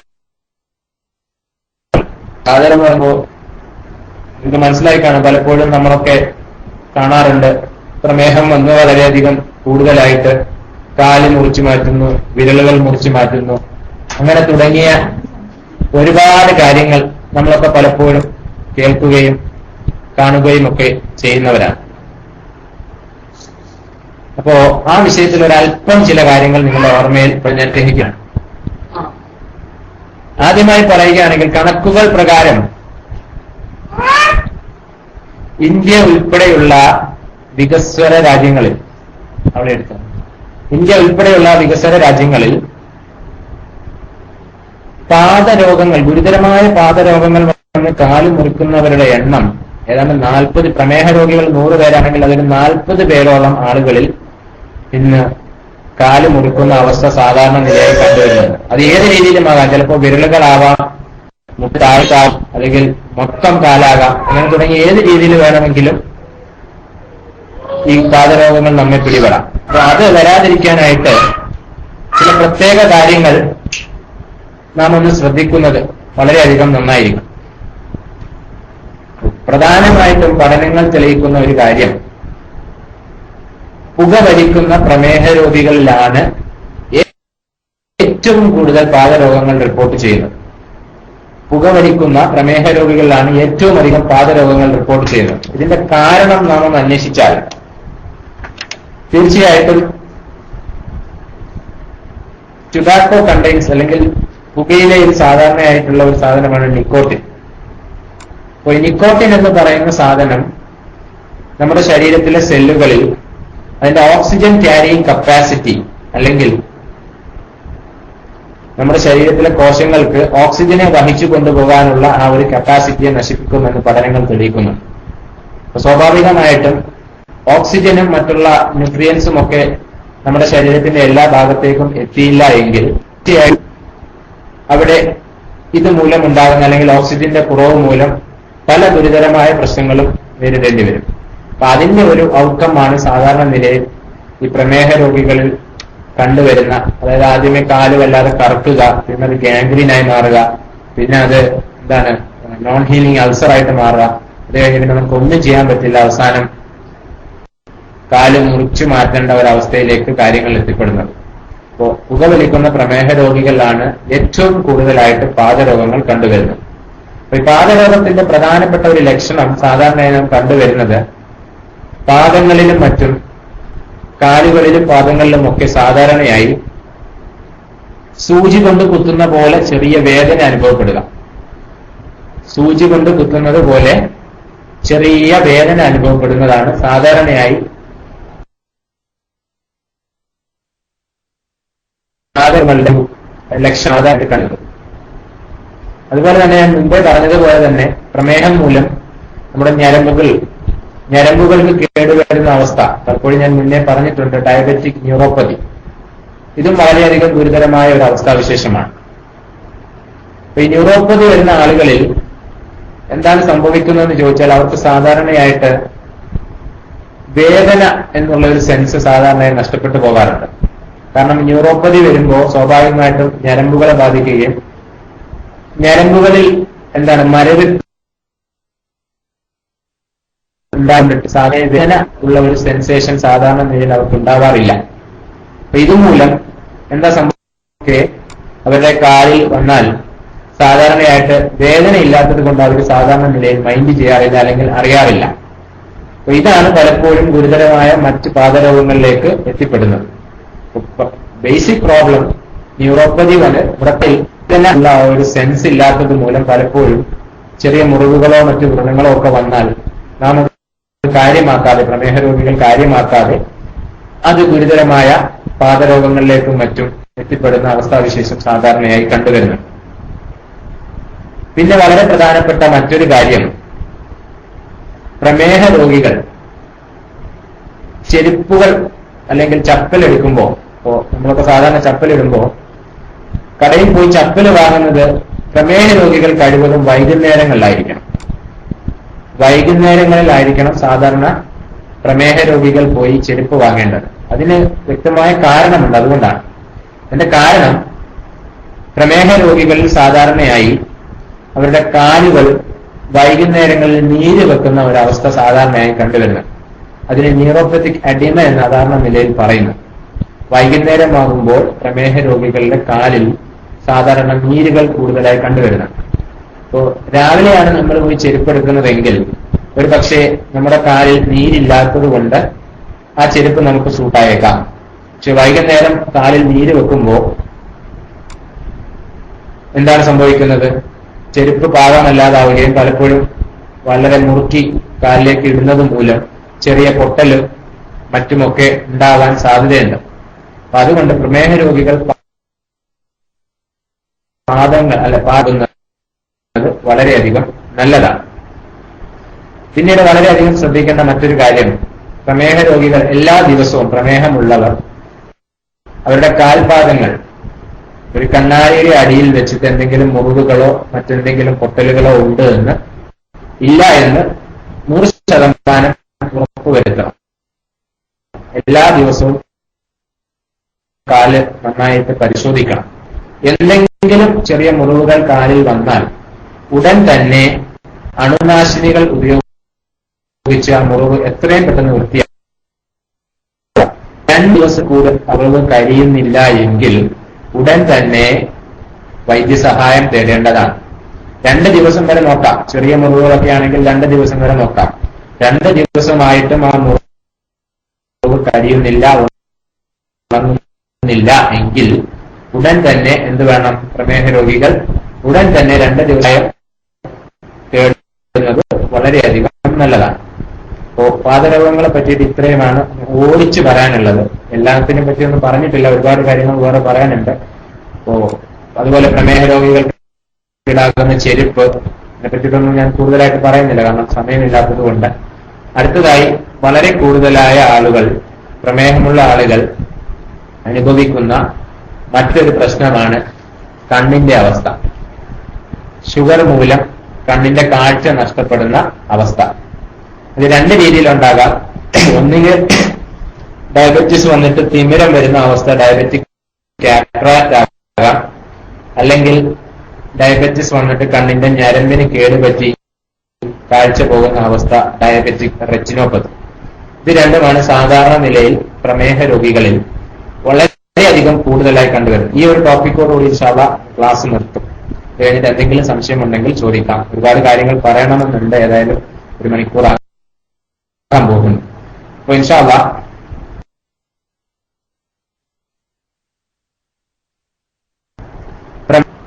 ഈ കണ്ണ് സംബന്ധമായി ശ്രദ്ധിക്കേണ്ട വളരെ പ്രധാനപ്പെട്ട ചില കാര്യങ്ങൾ. അതിൽ ഒന്നാമതായി ശ്രദ്ധിക്കേണ്ടത്, പ്രമേഹമുള്ള ആളുകൾ പ്രമേഹം കൃത്യമായി നിയന്ത്രിച്ചാൽ 20 മുതൽ 30% വരെ റെറ്റിനോപ്പതിയിലെ അവസ്ഥ ഇല്ലാതാക്കാൻ സാധിക്കും. പ്രമേഹമായി അങ്ങനെയല്ല, പ്രമേഹം കൃത്യമായി നിയന്ത്രിച്ചില്ല എങ്കിൽ 20 മുതൽ 30% വരെ റെറ്റിനോപ്പതി വരാനുള്ള സാധ്യത കൂടുതലാണ്. എന്ന് പറഞ്ഞാൽ കൃത്യമായി പ്രമേഹം നിയന്ത്രിക്കുന്ന ഒരാളിൽ മറ്റുള്ള ഒരു നിയന്ത്രിക്കാത്ത ആളിനെ അപേക്ഷിച്ച് 30% പ്രമേഹം അല്ലെങ്കിൽ അതുമൂലം കണ്ണിന് കാഴ്ച നഷ്ടപ്പെടുന്ന അവസ്ഥ വരാനുള്ള സാധ്യത കുറവാണെന്നാണ് പഠനങ്ങൾ പറയുന്നത്. അപ്പോൾ വളരെ കൂടുതലായി പ്രമേഹം നിയന്ത്രിച്ചാൽ തീർച്ചയായിട്ടും ഒരു 30% റെറ്റിനോപ്പതി വരുന്ന അവസ്ഥ തടയാൻ സാധിക്കും. അടുത്തതായി ശ്രദ്ധിക്കേണ്ടത്, പ്രമേഹമുള്ള ആളുകൾ വളരെ പ്രധാനമായി ശ്രദ്ധിക്കേണ്ട ഒരു കാര്യമാണ് ഉയർന്ന രക്തസമ്മർദ്ദം. പലപ്പോഴും പ്രമേഹമുള്ള ആളുകളിൽ, വളരെ കൂടുതലായ ആളുകളിൽ പ്രമേഹവും അതുപോലെ ഹൈപ്പർ ടെൻഷൻ അല്ലെങ്കിൽ പ്രഷറും രണ്ടും കൂടി ഒരുമിച്ച് വരുന്ന ഒരവസ്ഥ കണ്ടുവരുന്നുണ്ട്. അപ്പൊ അങ്ങനെയുള്ള ആളുകളാണെങ്കിൽ പ്രമേഹം കൃത്യമായും ഒരു 120/80 120/80 എന്ന അളവിൽ പ്രമേഹം കൃത്യമായി നിയന്ത്രിച്ചിരിക്കണം. 120/80 എന്ന നിലയിൽ പ്രഷർ അല്ലെങ്കിൽ രക്താതിമർദ്ദം, ഹൈപ്പർ ടെൻഷൻ 120/80 120/80 എന്ന അളവിൽ കൃത്യമായി നിയന്ത്രിച്ചിരിക്കണം. അതാണ് മറ്റൊരു പ്രത്യേകത. മൂന്നാമതായി, വാതരോഗങ്ങളിൽ ഞാൻ പറഞ്ഞതുപോലെ തന്നെയാണ് പുകവലിയുള്ള ആളുകൾ. കാഴ്ചയുമായി ബന്ധപ്പെട്ട കോശങ്ങളുണ്ട്. നമുക്ക് സ്വാഭാവികമായിട്ടും നമ്മൾക്ക് കാഴ്ചയെ സഹായിക്കുന്ന ചില പ്രത്യേകതരം കോശങ്ങൾ നമ്മുടെ കണ്ണിന്റെ ഉള്ളിലുണ്ട്. പുകവലിക്കുന്ന ആളുകളിൽ ഇത്തരം കോശങ്ങൾ പെട്ടെന്ന് നശിച്ചു പോകാനുള്ള സാധ്യത വളരെയധികം കൂടുതലായതുകൊണ്ടിട്ട് ഇവരിൽ റെറ്റിനോപ്പതി അല്ലെങ്കിൽ കണ്ണിന് തകരാറ് വരാനുള്ള സാധ്യത വളരെയധികം കൂടുതലാണ്. പുകവലിക്കുന്ന പ്രമേഹ രോഗികൾ ഇന്നു മുതൽ നിർബന്ധമായിട്ട് പുകവലി ഒഴിവാക്കുക. മറ്റൊന്ന് പറയാനുള്ളത്, പ്രമേഹമുള്ള ആളുകൾ, ഞാൻ മുന്നേ പറഞ്ഞത് നമ്മുടെ ബ്ലഡ് പ്രഷറാണ്, അതുപോലെ തന്നെ പ്രധാനമാണ് പ്രമേഹമുള്ള ആളുകൾ രക്തത്തിലെ പ്രഷർ നോക്കണം. കണ്ണിന്റെ പ്രഷർ. സാധാരണ കണ്ണാശുപത്രികളിലൊക്കെ പ്രമേഹമുള്ള ആളുകൾ ചെന്നാൽ ഓട്ടോമാറ്റിക്കായി തന്നെ കണ്ണ് പരിശോധനയ്ക്ക് ചെല്ലുന്നെങ്കിൽ അവർ കണ്ണിന്റെ പ്രഷർ സാധാരണ നിലയിൽ നോക്കാറുണ്ട്. നമ്മൾ ബ്ലഡ് പ്രഷർ നോക്കുന്നത് പോലെ തന്നെ കണ്ണിന്റെ പ്രഷർ സാധാരണ നിലയിൽ നോക്കാറുണ്ട്. അപ്പോൾ ഇടയ്ക്കിടയ്ക്ക് ഒരു 3 മാസത്തിൽ ഒരിക്കലെങ്കിലും പ്രമേഹമുള്ള ആളുകൾ കണ്ണിന്റെ പ്രഷർ നോക്കുന്നത് വളരെയധികം നന്നായിരിക്കും. കാരണം ഗ്ലോക്കോമ എന്ന് പറയുന്ന ഒരു പ്രത്യേക അവസ്ഥ സാധാരണ നിലയിൽ പ്രമേഹ രോഗികൾ കണ്ടുവരുന്നുണ്ട്. ഗ്ലോക്കോമ എന്ന് പറയുന്നത് കണ്ണിന്റെ പ്രഷർ കൂടുന്ന ഒരു പ്രത്യേകതരം അവസ്ഥയാണ്. അപ്പൊ അത് ഉണ്ടാകാതിരിക്കാൻ, അപ്പോൾ അങ്ങനെ ആദ്യമേ തന്നെ അങ്ങനെ ഒരു പ്രശ്നമുണ്ടെങ്കിൽ മരുന്നുകൾ കൊണ്ട് തന്നെ നമുക്ക് ഗ്ലോക്കോമയെ നിയന്ത്രിക്കാൻ സാധിക്കും. അപ്പോൾ അങ്ങനെയുള്ള ആളുകൾ കഴിവതും ഒരു 3 മാസത്തിൽ ഒരിക്കലെങ്കിലും എന്ത് വേണം, കണ്ണിന്റെ പ്രഷർ നോക്കുന്നത് വളരെയധികം നല്ലതാണ്. അടുത്തതായി പറയുന്നത്, പിന്നെ പ്രമേഹ രോഗികളിൽ കണ്ണിന്റെ കാഴ്ച കൂട്ടാനായി സാധാരണ നിലയിൽ കഴിക്കുന്ന സവാള, ക്യാരറ്റ്, കുക്കുംബർ ഇങ്ങനെയുള്ള സാധനങ്ങളൊക്കെ കൂടുതലായി കഴിച്ചാൽ എന്ത് പറ്റും, കണ്ണിന്റെ കാഴ്ച ശക്തി കൂടുന്നതായിട്ട് കണ്ടുവരുന്നുണ്ട്. ഇതിനകത്തൊക്കെ വൈറ്റമിൻ എ കൂടുതലായി അടങ്ങിയിട്ടുള്ളത് കൊണ്ടിട്ട് പപ്പായ, തക്കാളി, ക്യാരറ്റ്, കുക്കുംബർ പോലുള്ള സാധനങ്ങളൊക്കെ സലാഡായി ഉപയോഗിച്ചാൽ തീർച്ചയായിട്ടും എന്ത് പറ്റും, കണ്ണിന്റെ കാഴ്ച അല്ലെങ്കിൽ ആ കണ്ണിന്റെ കാഴ്ച ലഭിക്കുന്ന കോശങ്ങളെ അത് കുറച്ചും കൂടെ ഊർജം നൽകുന്ന വൈറ്റമിൻ ആയിരിക്കും. അപ്പോ ഇത്രയൊക്കെയാണ്. ഒരുപാട് കാര്യങ്ങൾ പറയാനുണ്ട്. ഏതായാലും ഇൻഷാ അല്ലാഹ് ആർക്കെങ്കിലും ഒക്കെ സംശയങ്ങൾ ഉണ്ടെങ്കിൽ നമുക്ക് മാജിൻ ലൈവ് വരാനുണ്ട്. അതുകൊണ്ടിട്ട് തൽക്കാലം ഇൻഷാ അല്ലാഹ് നിർത്താം. എന്തെങ്കിലും സംശയം ഒരു കാര്യങ്ങളുണ്ട്. ഏറ്റവും പുതിയതായിട്ട് ഇപ്പോ പ്രമേഹ രോഗികളിൽ എന്താ പറയാ, പുതിയ ഏറ്റവും ലേറ്റസ്റ്റ് ആയിട്ടുള്ള കണ്ടുപിടുത്തം ആർട്ടിഫിഷ്യൽ പാങ്ക്രിയാസ്. അതായത് നമ്മുടെ ശരീരത്തിലെ പാങ്ക്രിയാസിന് പകരം പുറത്ത് തന്നെ നമുക്കൊരു പാങ്ക്രിയാസ് സെറ്റ് ചെയ്യാം. സമയാസമയങ്ങളിൽ ഓട്ടോമാറ്റിക് ആയിട്ട് അത് ഇൻസുലിൻ ഡിസ്ചാർജ് ചെയ്ത് കൊടുക്കുന്ന അവസ്ഥ, അതുപോലെ തന്നെ ഇൻസുലിൻ പമ്പുകൾ തുടങ്ങി ഒരുപാട് പുതിയ പുതിയ കണ്ടുപിടുത്തങ്ങൾ ഡയബറ്റീസിന്റെ കൺട്രോളിൽ ഇപ്പോൾ ഏറ്റവും പുതിയതായിട്ട് വരുന്നുണ്ട്. അതിനൊക്കെ പറ്റി ഇൻഷാ അല്ലാഹ് പിന്നീട് ഒരിക്കൽ സംസാരിക്കാം. ഈ പറഞ്ഞ കാര്യങ്ങളിൽ എന്തെങ്കിലും സംശയങ്ങൾ ആർക്കെങ്കിലും ഉണ്ടെങ്കിൽ ഇൻഷാ അല്ലാഹ് മൈക്കിലേക്ക് സ്വാഗതം. മൈക്ക് റിലീസ് ചെയ്യുന്നു. അസ്സലാമു അലൈക്കും വറഹ്മത്തുള്ളാഹി വബറകാതുഹു.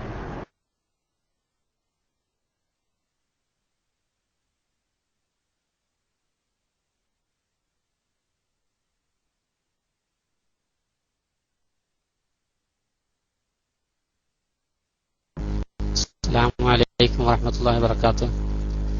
കേൾക്കുന്നുണ്ടോ? ഹലോ, കേൾക്കുന്നുണ്ടോ? ഓക്കെ. ഞാൻ എന്റെ ഷുഗർ, ചെറിയ ഷുഗർ ഉണ്ട്. ടെസ്റ്റ് ചെയ്തപ്പോൾ 6.7 ആയിരുന്നു. അങ്ങനെ കുറച്ച് ഡോക്ടറെ കാണിച്ച് പറഞ്ഞ് കുറച്ച് നടന്നാൽ മതി, മരുന്ന് ഗുളികളൊന്നും കഴിക്കണ്ടെന്ന് പറഞ്ഞു. പിന്നെ ടെസ്റ്റ് ചെയ്തപ്പോൾ 5.7 ആയി. അപ്പൊ എങ്ങനെ ഷുഗർ ഉണ്ടോ അതോ കുറവാണോ? പൂർണ്ണമായിട്ട് മാറിയോ? എന്നാ ഞങ്ങൾ അസ്സലാമു അലൈക്കും.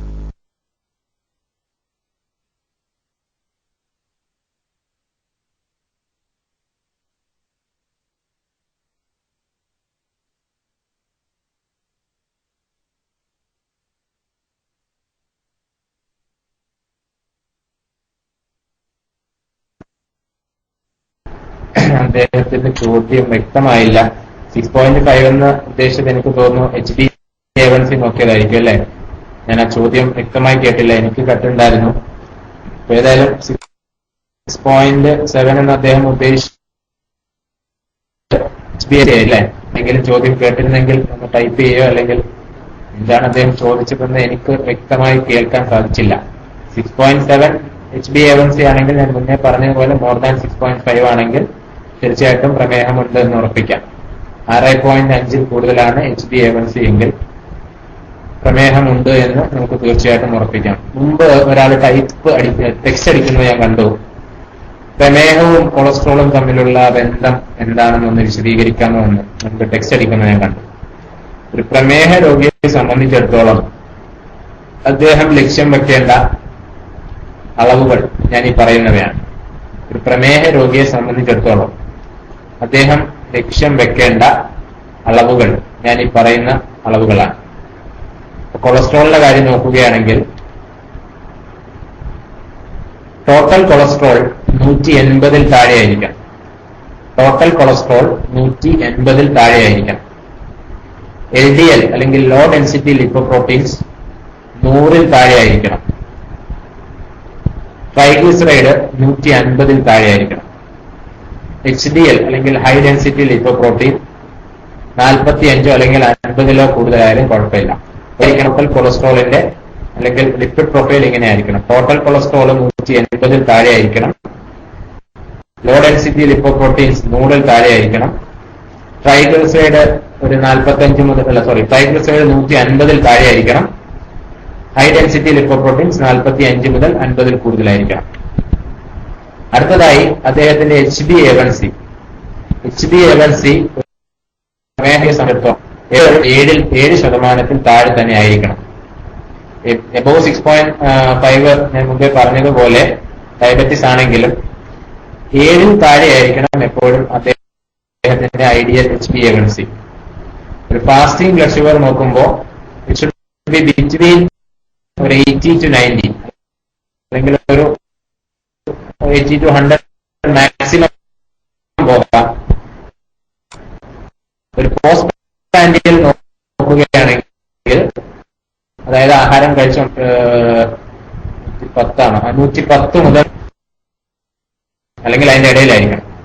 ഫാസ്റ്റിംഗ് 80 തൊട്ട് 90 വരെ, പോസ്റ്റ് പ്രാൻഡിയൽ 110 മുതൽ 140 വരെ. ഓക്കെ, ഇതിലെത്തി ഞാൻ പറഞ്ഞതുപോലെ 120/80, അറ്റ് ദ മോസ്റ്റ് 130/80, അതിൽ കൂടാൻ പാടില്ല. BP 120/80 ideal. Maximum can go up to 130/80. ഇത്രയായിരിക്കണം ഒരു പ്രമേഹ രോഗിയെ സംബന്ധിച്ചിടത്തോളം അദ്ദേഹം ഐഡിയലായി ലക്ഷ്യം വെക്കേണ്ട അളവുകൾ. കൊളസ്ട്രോൾ ആയാലും BP ആയാലും ഷുഗർ ആയാലും HbA1c ആയാലും. ഓക്കെ, ഇനി ആർക്കെങ്കിലും സംശയം ഉണ്ടോ? സംശയമുള്ളവരാണോ മൈക്കിൽ റൈസാൻഡ് ചെയ്യുന്നത്? ഗുരുക്കൾക്ക് സംശയം ഉണ്ടോ? ഗുരുക്കൾക്ക് സംശയം ഉണ്ടോ അതോ മൈക്കിന് വേണ്ടിയിട്ടാണോ? ഏതായാലും ഞാൻ റിലീസ് ചെയ്യുന്നു. വസിയത്തോടെ അസ്സലാമു അലൈക്കും വറഹ്മത്തുള്ളാഹി.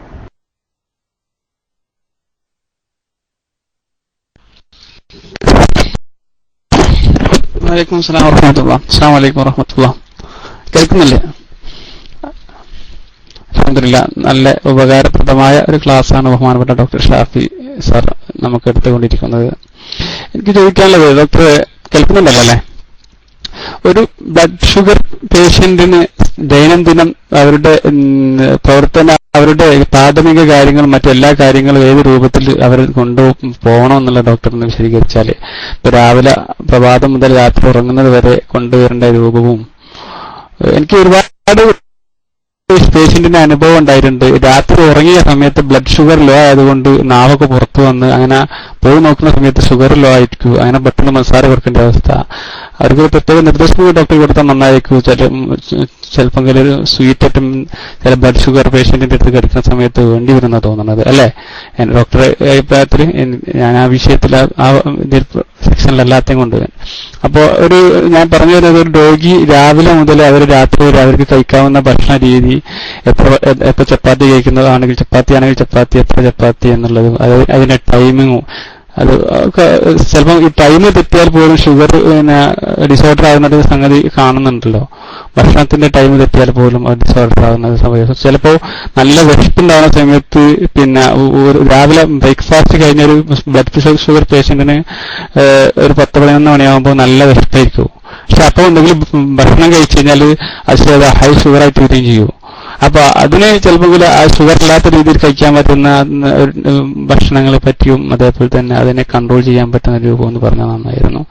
ഈയിടെയായിട്ട് എനിക്ക് തന്നെ അനുഭവം, ഒരുപാട് അനുഭവം ഉണ്ട്. ഒരു പ്രാവശ്യം ഒരു രോഗി കൺമുന്നിൽ നിന്ന് മരണത്തിൽ നിന്ന് രക്ഷപ്പെടുത്താൻ എനിക്ക് കഴിഞ്ഞൊരു അനുഭവം. മർക്കസിൽ ഒരു പരിപാടിയുള്ള സമയത്ത് ഗ്രൗണ്ടിൽ ഒരാൾ കിടന്ന സമയത്ത് വേർത്തുകൊണ്ടേയിരിക്കുന്ന ആൾക്കാർക്ക് അങ്ങോട്ടും ഇങ്ങോട്ടും എന്തോ വിഷയം അറിയാതെ ഇങ്ങനെ വേർപ്പാളപ്പെട്ട സമയത്ത് ഞാനൊന്ന് പോയി നോക്കുമ്പോൾ ഷുഗർ ചെക്ക് ചെയ്ത് നോക്കുന്നു. ഷുഗർ ചെക്ക് ചെയ്യുമ്പോൾ തന്നെ എനിക്ക് ഷുഗർ ഡൗൺ ആണെന്ന് മനസ്സിലായപ്പോൾ ഞാൻ ഒപ്പം തന്നെ പഞ്ചസാര കൊടുത്തു.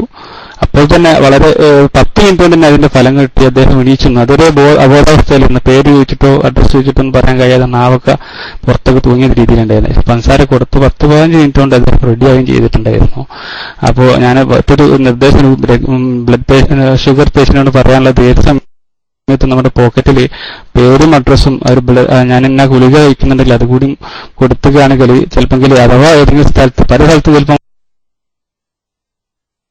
ഷുഗർ പേഷ്യന്റ്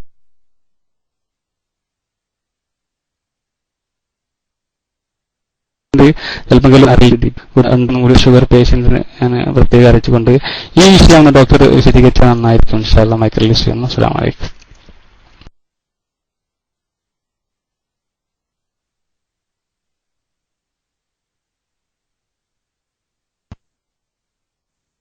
വലൈക്കും സലാം വറഹ്മത്തുള്ളാഹി വബറകാതുഹു. ബഹുമാനപ്പെട്ട ഗുരുക്കൾ വളരെ കാര്യപ്രസക്തമായ ഒരു ഉപദേശമാണ് അവസാനം നൽകിയത്. തീർച്ചയായിട്ടും പെറ്റിഷൻസ്, പ്രമേഹമുള്ള ആളുകളൊക്കെ അവരുടെ പോക്കറ്റിൽ ഒരു കാർഡ് കരുതുന്നത് വളരെയധികം നല്ലതാണ്. അവരുടെ പേരും അവർ കഴിക്കുന്ന മെഡിസിൻസും അല്ലെങ്കിൽ ഏത് ഡോക്ടറാണോ കാണുന്നത് അല്ലെങ്കിൽ വീട്ടിലെ ഫോൺ നമ്പർ അതൊക്കെ വെച്ചിട്ട്, ഇപ്പൊ എന്റെ ഹോസ്പിറ്റൽ, ഞാൻ വർക്ക് ചെയ്യുന്ന ഗവൺമെന്റ് ഹോസ്പിറ്റലിൽ നമ്മുടെ NCD ക്ലിനിക്കിൽ വരുന്ന എല്ലാ പേഷ്യൻസിനും നമ്മൾ ഡയബറ്റിക് കാർഡ് കൊടുത്തിട്ടുണ്ട്. കാരണം ഗുരുക്കൾ പറഞ്ഞ വളരെ പ്രസക്തമായ കാര്യമാണ്. ഈ ബ്ലഡ് ഷുഗർ കുറയുന്ന അവസ്ഥ അല്ലെങ്കിൽ it can present in A variety of way. ഏത് രീതി വേണമെങ്കിലും ഹൈപ്പോഗ്ലൈസീമിയ പ്രസന്റ് ചെയ്യാം. ഞാൻ ഇന്ന് ഓർക്കുന്നു, ഞാൻ കാഷ്വാലിറ്റിയിൽ വർക്ക് ചെയ്യുന്ന സമയത്ത് ഒരു പേഷ്യന്റിനെ കൊണ്ടുവന്നു. ഒരു 70 വയസ്സോളം വരുന്ന ഒരു ഉമ്മയാണ്. അപ്പോ വരുന്ന ബോധം തീരെ ഇല്ലാത്ത ഒരു അവസ്ഥയിലാണ്. ബോധം എന്ന് പറയുന്നത് ഞാൻ മറ്റു കാര്യങ്ങളൊക്കെ ചിന്തിച്ചു പോയി, ശരിക്കും പറയുകയാണെങ്കിൽ. പെട്ടെന്ന് അവർ പറഞ്ഞു, ഇതേപോലെ ഡോക്ടറെ ഷുഗർ ഉള്ള പേഷ്യന്റ് ആണ്. ഞങ്ങൾ FPS പെട്ടെന്ന് തന്നെ നോക്കിയപ്പോൾ 47 FPS. 47 FPS. പെട്ടെന്ന് തന്നെ ഒരു 25% ഡെക്സ്ട്രോസ് ഐഡിലൈൻ ഇട്ടു. വിത്തിൻ സെക്കൻഡ്സ് ആ ഉമ്മ എഴുന്നേറ്റ് കാഷ്വാലിറ്റി നടന്നു. അപ്പൊ അങ്ങനെയാണ് നമുക്ക് ഈ എന്താ പറയാ ഹൈപ്പോഗ്ലൈസീമിയ പ്രസന്റ് ചെയ്യുന്നത്. അപ്പൊ അതുകൊണ്ട് പലപ്പോഴും ഈ റോഡ് സൈഡിലൊക്കെ പല ആളുകൾ ഞാനും പലപ്പോഴും കണ്ടിട്ടുണ്ട്. ചിലപ്പോ പിന്നെ അത് പ്രധാനമായിട്ടും ഈ രാവിലെ ഒക്കെ ബ്ലഡ് ഷുഗർ കുറയുന്നത് എന്താണെന്ന് ചോദിച്ചാൽ പലരും രാത്രിയിലൊന്നും കാക്കാറുണ്ടാണ്. രാത്രി ഭക്ഷണം നമ്മൾ വേണ്ട രീതിയിൽ ക്രമപ്പെടുത്താത്തത് കൊണ്ടാണ് നമുക്ക് രാവിലെ ബ്ലഡ് ഷുഗർ കുറയുന്നത്.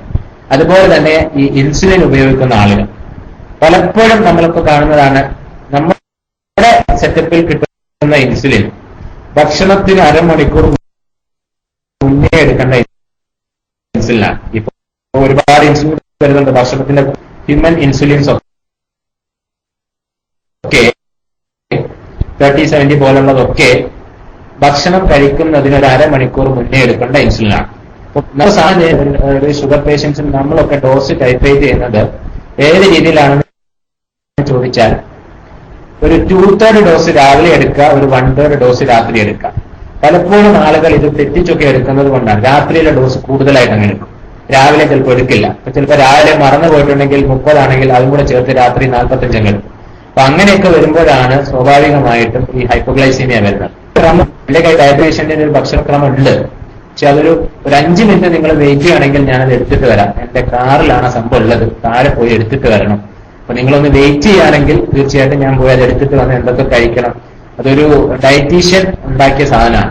അപ്പൊ അത് വേണമെങ്കിൽ ഞാൻ മുമ്പ് ക്ലാസ് റൂമിൽ അത് വായിച്ചിരുന്നെന്ന് തോന്നുന്നു, വേണമെങ്കിൽ അതൊന്ന് പറഞ്ഞുതരാം. പക്ഷെ ഇപ്പൊ എന്റെ കയ്യിലില്ല, അത് പോയി എടുത്തിട്ട് വരണം. ഒന്ന് വെയിറ്റ് ചെയ്യാമെങ്കിൽ ഇൻഷാല്ലാഹ് ഞാൻ പോയി എടുത്തിട്ട് വരാം. ഗുരുക്കൾ തന്നെ മൈക്കിലേക്ക് വന്നാൽ.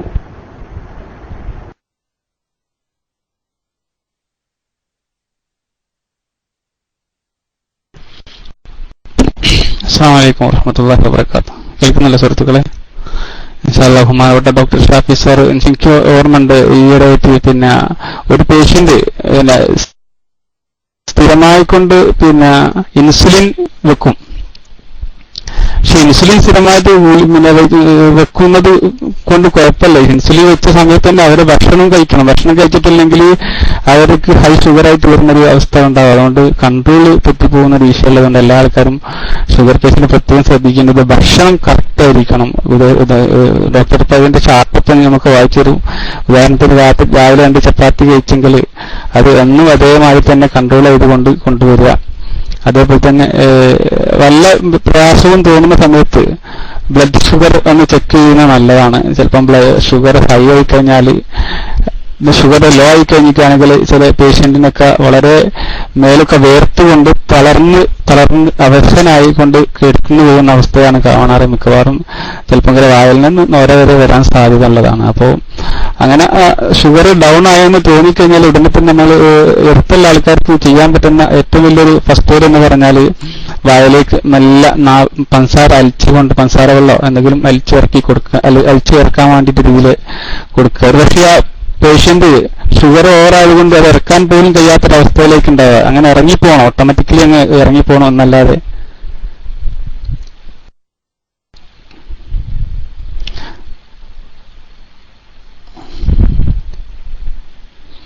അപ്പോ പിന്നെ ഇൻഷാ അല്ലാഹ് വിശദമായിട്ട് ഡോക്ടർ, ഞാൻ ആ വിഷയത്തിൽ കൈകാര്യം ചെയ്യാത്തത് കൊണ്ട് ഡോക്ടർ ഷാഫി തന്നെ വരും ഇൻഷാ അല്ലാഹ്.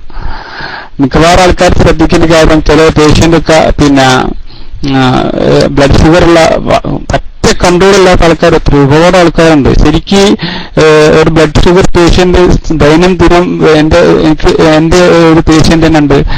ഡോക്ടർ ഞാൻ പറഞ്ഞതാണ്, സ്ഥിരമായിക്കൊണ്ട് രാവിലെയോ അല്ലെങ്കിൽ വൈകിട്ടോ സ്ഥിരമായിക്കൊണ്ട് എക്സസൈസ് ചെയ്തു കഴിഞ്ഞാൽ അവർക്ക് മെഡിസിന്റെ ആവശ്യം തന്നെ വരുന്നില്ല. അവർ ഷുഗർ കൂടിയ പഞ്ചസാര കൊടുക്കാൻ പറ്റില്ല കേട്ടോ. ഷുഗർ കുറഞ്ഞത് ഞാൻ പറഞ്ഞത്. അപ്പോ പിന്നെ വിശദമായ ആ വിഷയത്തിൽ ഇൻഷാല്ലാഹ് ഡോക്ടർ തന്നെ ഡോക്ടർ എത്തിയിട്ടില്ലല്ലോ. അപ്പൊ തൽക്കാലം ആ വിവാഹത്തിൽ വന്നതാണ് അത്രോ. ഞാൻ ഈ വിഷയത്തിൽ നിങ്ങൾക്ക് പിന്നെ കൈകാൽ കടിച്ചൽ കാലുമുട്ട് വേദന, സന്ധിവേദന, അങ്ങനെ തേയ്മാനം, അങ്ങനത്തെ വിഷയമൊക്കെ ഉണ്ടെങ്കിൽ എന്നോട് ചോദിക്കാതല്ലാതെ ഈ വിഷയത്തിൽ ഞാൻ കൈകാര്യം ചെയ്യാത്തത് ഇൻഷാല്ലാഹ് ഡോക്ടർ ഷാഫി തന്നെ വരും. പിന്നെ ഫസ്റ്റത്തെ നാട്ടിലേക്ക് എത്തുമ്പോൾ നമ്മുടെ പിന്നെ എല്ലാം ആ സഞ്ചരിച്ച എല്ലാ ഭാഗവും, ആ ചൂടുള്ള ചായ അങ്ങനെ സഞ്ചരിച്ച എല്ലാ ഭാഗവും നല്ല ക്ലിയർ ആയിട്ട് വരുന്നു. ഗ്യാസ് അങ്ങനത്തെ വിഷയങ്ങൾക്ക് ഇല്ലാതിരിക്കാനായിട്ടും ക്യാൻസറിന് തടയും എന്നാണ് പറയുന്നത്. രാവിലെ തന്നെ മധുരമില്ലാത്ത കട്ടൻ ചായ കുടിച്ചാൽ അത് ക്യാൻസറിന് തടയും എന്നാണ് പറയുന്നത്. ലൈറ്റ് അടിക്കണം, ഓവർ സ്ട്രോങ് കട്ടൻ ചായ കുടിച്ചാണ്ട് അവന്റെ ജിമ്മ് ചെയ്യുന്നതും കുഴപ്പമില്ല. പക്ഷെ ജിമ്മ് ചെയ്യുമ്പോൾ പല ആൾക്കാരും ജിമ്മിന് മസിൽ കൂടാൻ വേണ്ടിയിട്ട് മരുന്ന് ചെറുക്കാരനൊക്കെ ചെയ്യുന്ന പരിപാടിയുണ്ട്. മസിൽ കൊണ്ട് കൂടാൻ വേണ്ടിയിട്ട് പിന്നെ ഒരു പൗഡർ കിട്ടും, ഒരു പ്രോട്ടീൻ പൗഡർ എന്ന് പറഞ്ഞിട്ട് പൗഡർ കിട്ടും. ആ പൗഡർ കിട്ടുന്ന ഈ അടുത്ത് പിന്നെ നിങ്ങൾ കണ്ടിട്ടുണ്ടല്ലോ, പിന്നെ ഫേസ്ബുക്കിലൊക്കെ സജീവമായിട്ട് കണ്ടിട്ടുണ്ടായിരുന്ന ഒരു ആള് ഇപ്പൊ ഹോസ്പിറ്റലിൽ പിന്നെ വളരെ അബോധാവസ്ഥയിൽ കിടക്കുകയാണ്. ഇത് പ്രോട്ടീൻ പൗഡർ കഴിച്ചതാ. ജിമ്മിൽ അവിടുന്ന് മസിൽ കൂടാൻ വേണ്ടിയിട്ട് അമിതമായ ആവേശം, മസിൽ ഇങ്ങനെ കൂടിയിട്ട് ആൾക്കാരെ കാണിക്കണം എന്നുള്ള ആവേശത്തിൽ പിന്നെ പ്രോട്ടീൻ പൗഡർ കഴിച്ച് ജ്യൂസാക്കിയിട്ട് കുടിച്ചതിന് ശേഷം അദ്ദേഹത്തിന്റെ മസിലങ്ങ് വീർത്ത് വലുതായിട്ട് ഒരു ചക്ക പോലെ വീർത്തിട്ടുണ്ടാവും വ്യായാമത്തിന് പറയാം. അങ്ങനെ കൈ പൊക്കാൻ കഴിയാതെ ഹോസ്പിറ്റലിൽ അഡ്മിറ്റ് ചെയ്ത അവസ്ഥ ഫേസ്ബുക്കിലൊക്കെ ഉണ്ടായിട്ടുണ്ടായിരുന്നു, എല്ലാവരും കണ്ടതാണ്. അപ്പോ എക്സസൈസ് നല്ല തന്നെ, അതിന് ജിമ്മിന്റെ ആവശ്യമൊന്നുമില്ലല്ലോ. ജിമ്മിലും കളറിയിലും കരാത്തയിലും കുംഫുലൊക്കെ ഉള്ള എക്സസൈസ് ഒക്കെ നല്ല തന്നെ. ആ ജിമ്മിലുള്ള എക്സസൈസ് പിന്നെ മിക്കവാറും പിന്നെ നല്ല എക്സസൈസ് ഉണ്ട്. അതിനിടയിൽ അവർക്ക് പ്രോട്ടീൻ കൊടുക്കുന്ന പരിപാടി അത് എല്ലാ ആൾക്കാരും അവോയ്ഡ് ചെയ്യണം. അത് ക്യാൻസർ വരെ വരുന്നത് വളരെ സൈഡ് എഫക്റ്റ് ഉള്ള ഒരു ഇതാണ് അതിൽ കൊടുക്കുന്ന പ്രോട്ടീന്. വയറ് കുറയാൻ ഇൻഷാല്ലാ ഡോക്ടർ എത്തിയിട്ടുണ്ടോ? വേറെ കുറെ ഞാനൊരു എക്സസൈസ് പറഞ്ഞുതരാം. അത് ശരിക്കും ആ പ്രാക്ടിക്കലായിട്ട് കാട്ടിത്തന്റെ സംഗതിയാണ്. മലന്ന് കിടന്ന് രണ്ട് കൈ വേക്കോട്ട് നീട്ടി വെച്ച് രണ്ട് കാലും അടുപ്പിച്ച് വെച്ചുകൊണ്ട് മുട്ട് മറക്കാതെ മേലോട്ട് പൊക്കുക, എന്നിട്ട് താഴോട്ട് വെക്കുക, എന്നിട്ട് മേലോട്ട് വെക്കുക. പക്ഷെ ആ കൈ വേക്കുന്ന ഇളകാൻ പാടില്ല. രണ്ട് കാലിനെ അടുപ്പിച്ച് വെച്ചുകൊണ്ട് മേലോട്ട് പൊക്കുക, തത്തുക. അങ്ങനെ സ്ഥിരമായിട്ട് ദിവസവും രാവിലെ ഒരു 10 പ്രാവശ്യം ചെയ്യുക. പിന്നെ സ്ഥിരമായി ചെയ്ത് കഴിഞ്ഞിട്ടാണെങ്കിൽ ഇത് ഒരാഴ്ച കഴിയുമ്പോൾ പിന്നെ അത് 10 20 വരെ ചെയ്യാൻ കഴിയുമല്ലോ. ഒരു സംഗതി അങ്ങനെ തന്നെയാണല്ലോ. എന്തൊരു സംഗതിയും ഫസ്റ്റ് ചെയ്യുന്ന സമയത്ത് വലിയ പ്രയാസമാണെങ്കിലും പിന്നെ കുറച്ച് ചെയ്യുന്ന സമയത്ത് അതിങ്ങനെ നമുക്കിങ്ങനെ കൂട്ടിക്കൊണ്ടുവരാം. ഏകദേശം 25 വരെ ആവുന്ന വരെ ചെയ്യുക, അതിലങ്ങോട്ട് ചെയ്യണ്ട. അതന്നെ വയറ് കുറയാൻ വേണ്ടിയിട്ടാണ് ഞാൻ ഇപ്പൊ പറഞ്ഞത്. മലർന്ന് കിടന്ന് രണ്ട് കൈയും വേക്കോട്ട് വെച്ചുകൊണ്ട് രണ്ട് കാലും അടുപ്പിച്ച് വെച്ച് കാലിന്റെ മുട്ട് മടക്കാതെ കാലിനെ പൊക്കുക മേലോട്ട്, അങ്ങനെ താഴോട്ട് വെക്കുക. മേലോട്ട് പൊക്കുന്ന സമയത്ത് ശ്വാസത്തെ വലിക്കുക എന്ന് വലിക്കും മേലോട്ട്. ഡോക്ടർ ഷാഫി ഇൻഷാല്ലാ ഡോക്ടർ ഷാഫി ആ വിഷയത്തിൽ ബ്ലഡ് ഷുഗറിന്റെ വിഷയത്തിൽ എങ്ങനെ ദൈനംദിന കാര്യങ്ങൾ കൺട്രോൾ ചെയ്യാം, ഭക്ഷണ രീതി എങ്ങനെ ക്രമീകരിക്കാം എന്നുള്ള രീതിയിൽ ഇൻഷാല്ലാ ഡോക്ടർ ഷാഫി എത്താണ്. ഡോക്ടർ ഷാഫി വളരെ തിരക്കുള്ള ഡോക്ടറാണ്. എന്റെ പ്രിയപ്പെട്ട ഒരു സുഹൃത്തിന്റെ ഡോക്ടർ ഷാഫി തന്നെയാണ്. അദ്ദേഹം ഈ ഡോക്ടർ ഷാഫിയുമായി കൊണ്ട് മംഗലാപുരത്ത് നാട്ടുകൊണ്ട് ബന്ധപ്പെട്ട് ഒരുപാട് ആട്ടുകൊണ്ട് സംഘടനാപരമായിട്ട് നല്ല താല്പര്യമുള്ള ഒരു വ്യക്തിയാണ് നമ്മുടെ ഡോക്ടർ ഷാഫി. ഈ ഷാഫി എന്ന് മനസ്സിലായപ്പോ എനിക്ക് വലിയ സന്തോഷമുണ്ട്. ഇൻഷാല്ലാ ഡോക്ടർ ഷാഫി മക്കളിലേക്ക് ആദരവ് ക്ഷണിക്കുന്നു. അസ്സലാമു അലൈക്കും.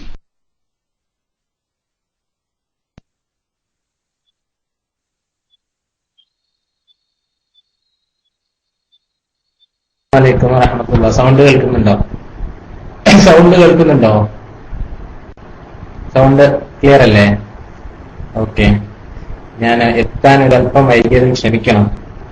തപ്പിയെടുക്കാൻ പറ്റി സമയം എടുത്തു, അതുകൊണ്ടാണ്. അപ്പോ ഞാൻ ആദ്യമേ പറയാം, this was prepared by a dietitian from Amrita Institute of Medical Science. Amrita ഇൻസ്റ്റിറ്റ്യൂട്ടിലെ ഒരു ഡയറ്റീഷ്യൻ പ്രിപ്പയർ ചെയ്ത പ്രമേഹ ബാധിതർക്കായിട്ടുള്ള ഒരു ഭക്ഷണക്രമമാണ് ഞാൻ വായിക്കുന്നത്. ഇതില് ചിലപ്പോൾ നിങ്ങൾക്ക് ചിലർക്കൊക്കെ എന്താ പറയാ ഇങ്ങനെയൊക്കെ കഴിക്കാമെന്നൊക്കെ ചോദിക്കാം. അപ്പൊ അതുകൊണ്ടിട്ട് അദ്ദേഹം പ്രിപ്പയർ ചെയ്ത് തന്ന പലർക്കും ഇത് ജീവിതത്തിൽ ഉപയോഗപ്പെടുത്താവുന്നതുമാണ്. ഓക്കെ, ഞാൻ പറയാം. ഇത് 3 കാറ്റഗറി ആയിട്ടാണ് തിരിച്ചിട്ടുള്ളത്. വണ്ണം കൂടുതലുള്ളവർക്ക്, സാധാരണ വണ്ണമുള്ളവർക്ക്, വണ്ണം കുറഞ്ഞവർക്ക്. കേൾക്കുന്നില്ലേ? സൗണ്ട് കേൾക്കുന്നില്ലേ? പെട്ടെന്നില്ലല്ലോ. സൗണ്ട് കേൾക്കുന്നുണ്ടോ? ഓക്കെ. വണ്ണം കൂടുതലുള്ളവർക്ക്, സാധാരണയായിട്ട് വണ്ണമുള്ളവർക്ക്, ഓക്കെ, 3 കാറ്റഗറിയിലാണ് ഉള്ളത്. വണ്ണം കൂടുതലുള്ളവർക്ക് കഴിക്കേണ്ട കലോറി 1600 ആണ്. ഒരു ദിവസം കഴിക്കാവുന്ന കലോറി 1600 ആണ്. സാധാരണ വണ്ണമുള്ളവർക്ക് 1800, കുറക്ക് 1000 കലോറി. അപ്പൊ ഈ ഒരു അടിസ്ഥാനത്തിലാണ് ഈ ഡയറ്റ് പ്രിപ്പയർ ചെയ്തിരിക്കുന്നത്. അപ്പൊ സമയം മോർണിംഗ് രാവിലെ സുബഹി നിസ്കരിച്ചിട്ട് ഒരു 6:30 AM. വണ്ണം കൂടുതലുള്ളവർക്ക് കഴിക്കാൻ പറ്റുന്ന സാധനമാണ് നെല്ലിക്ക ജ്യൂസ്. ആരും എന്നെ വഴക്ക് പറയരുത്. ഷുഗർ ഉണ്ടായതുകൊണ്ടിട്ട് കുടിക്കുകയല്ലാതെ നിവൃത്തിയില്ല. നെല്ലിക്ക ജ്യൂസ്, നെല്ലിക്ക എന്ന് പറഞ്ഞാൽ ആംല ജ്യൂസ്. ഓക്കെ, വേണമെങ്കിൽ അതിനകത്ത് ഒരല്പം തുളസിയിലൊക്കെ ചേർക്കാം. അതാണ് മോർണിംഗ് 6:30 പറയുന്ന ഡയറ്റ്.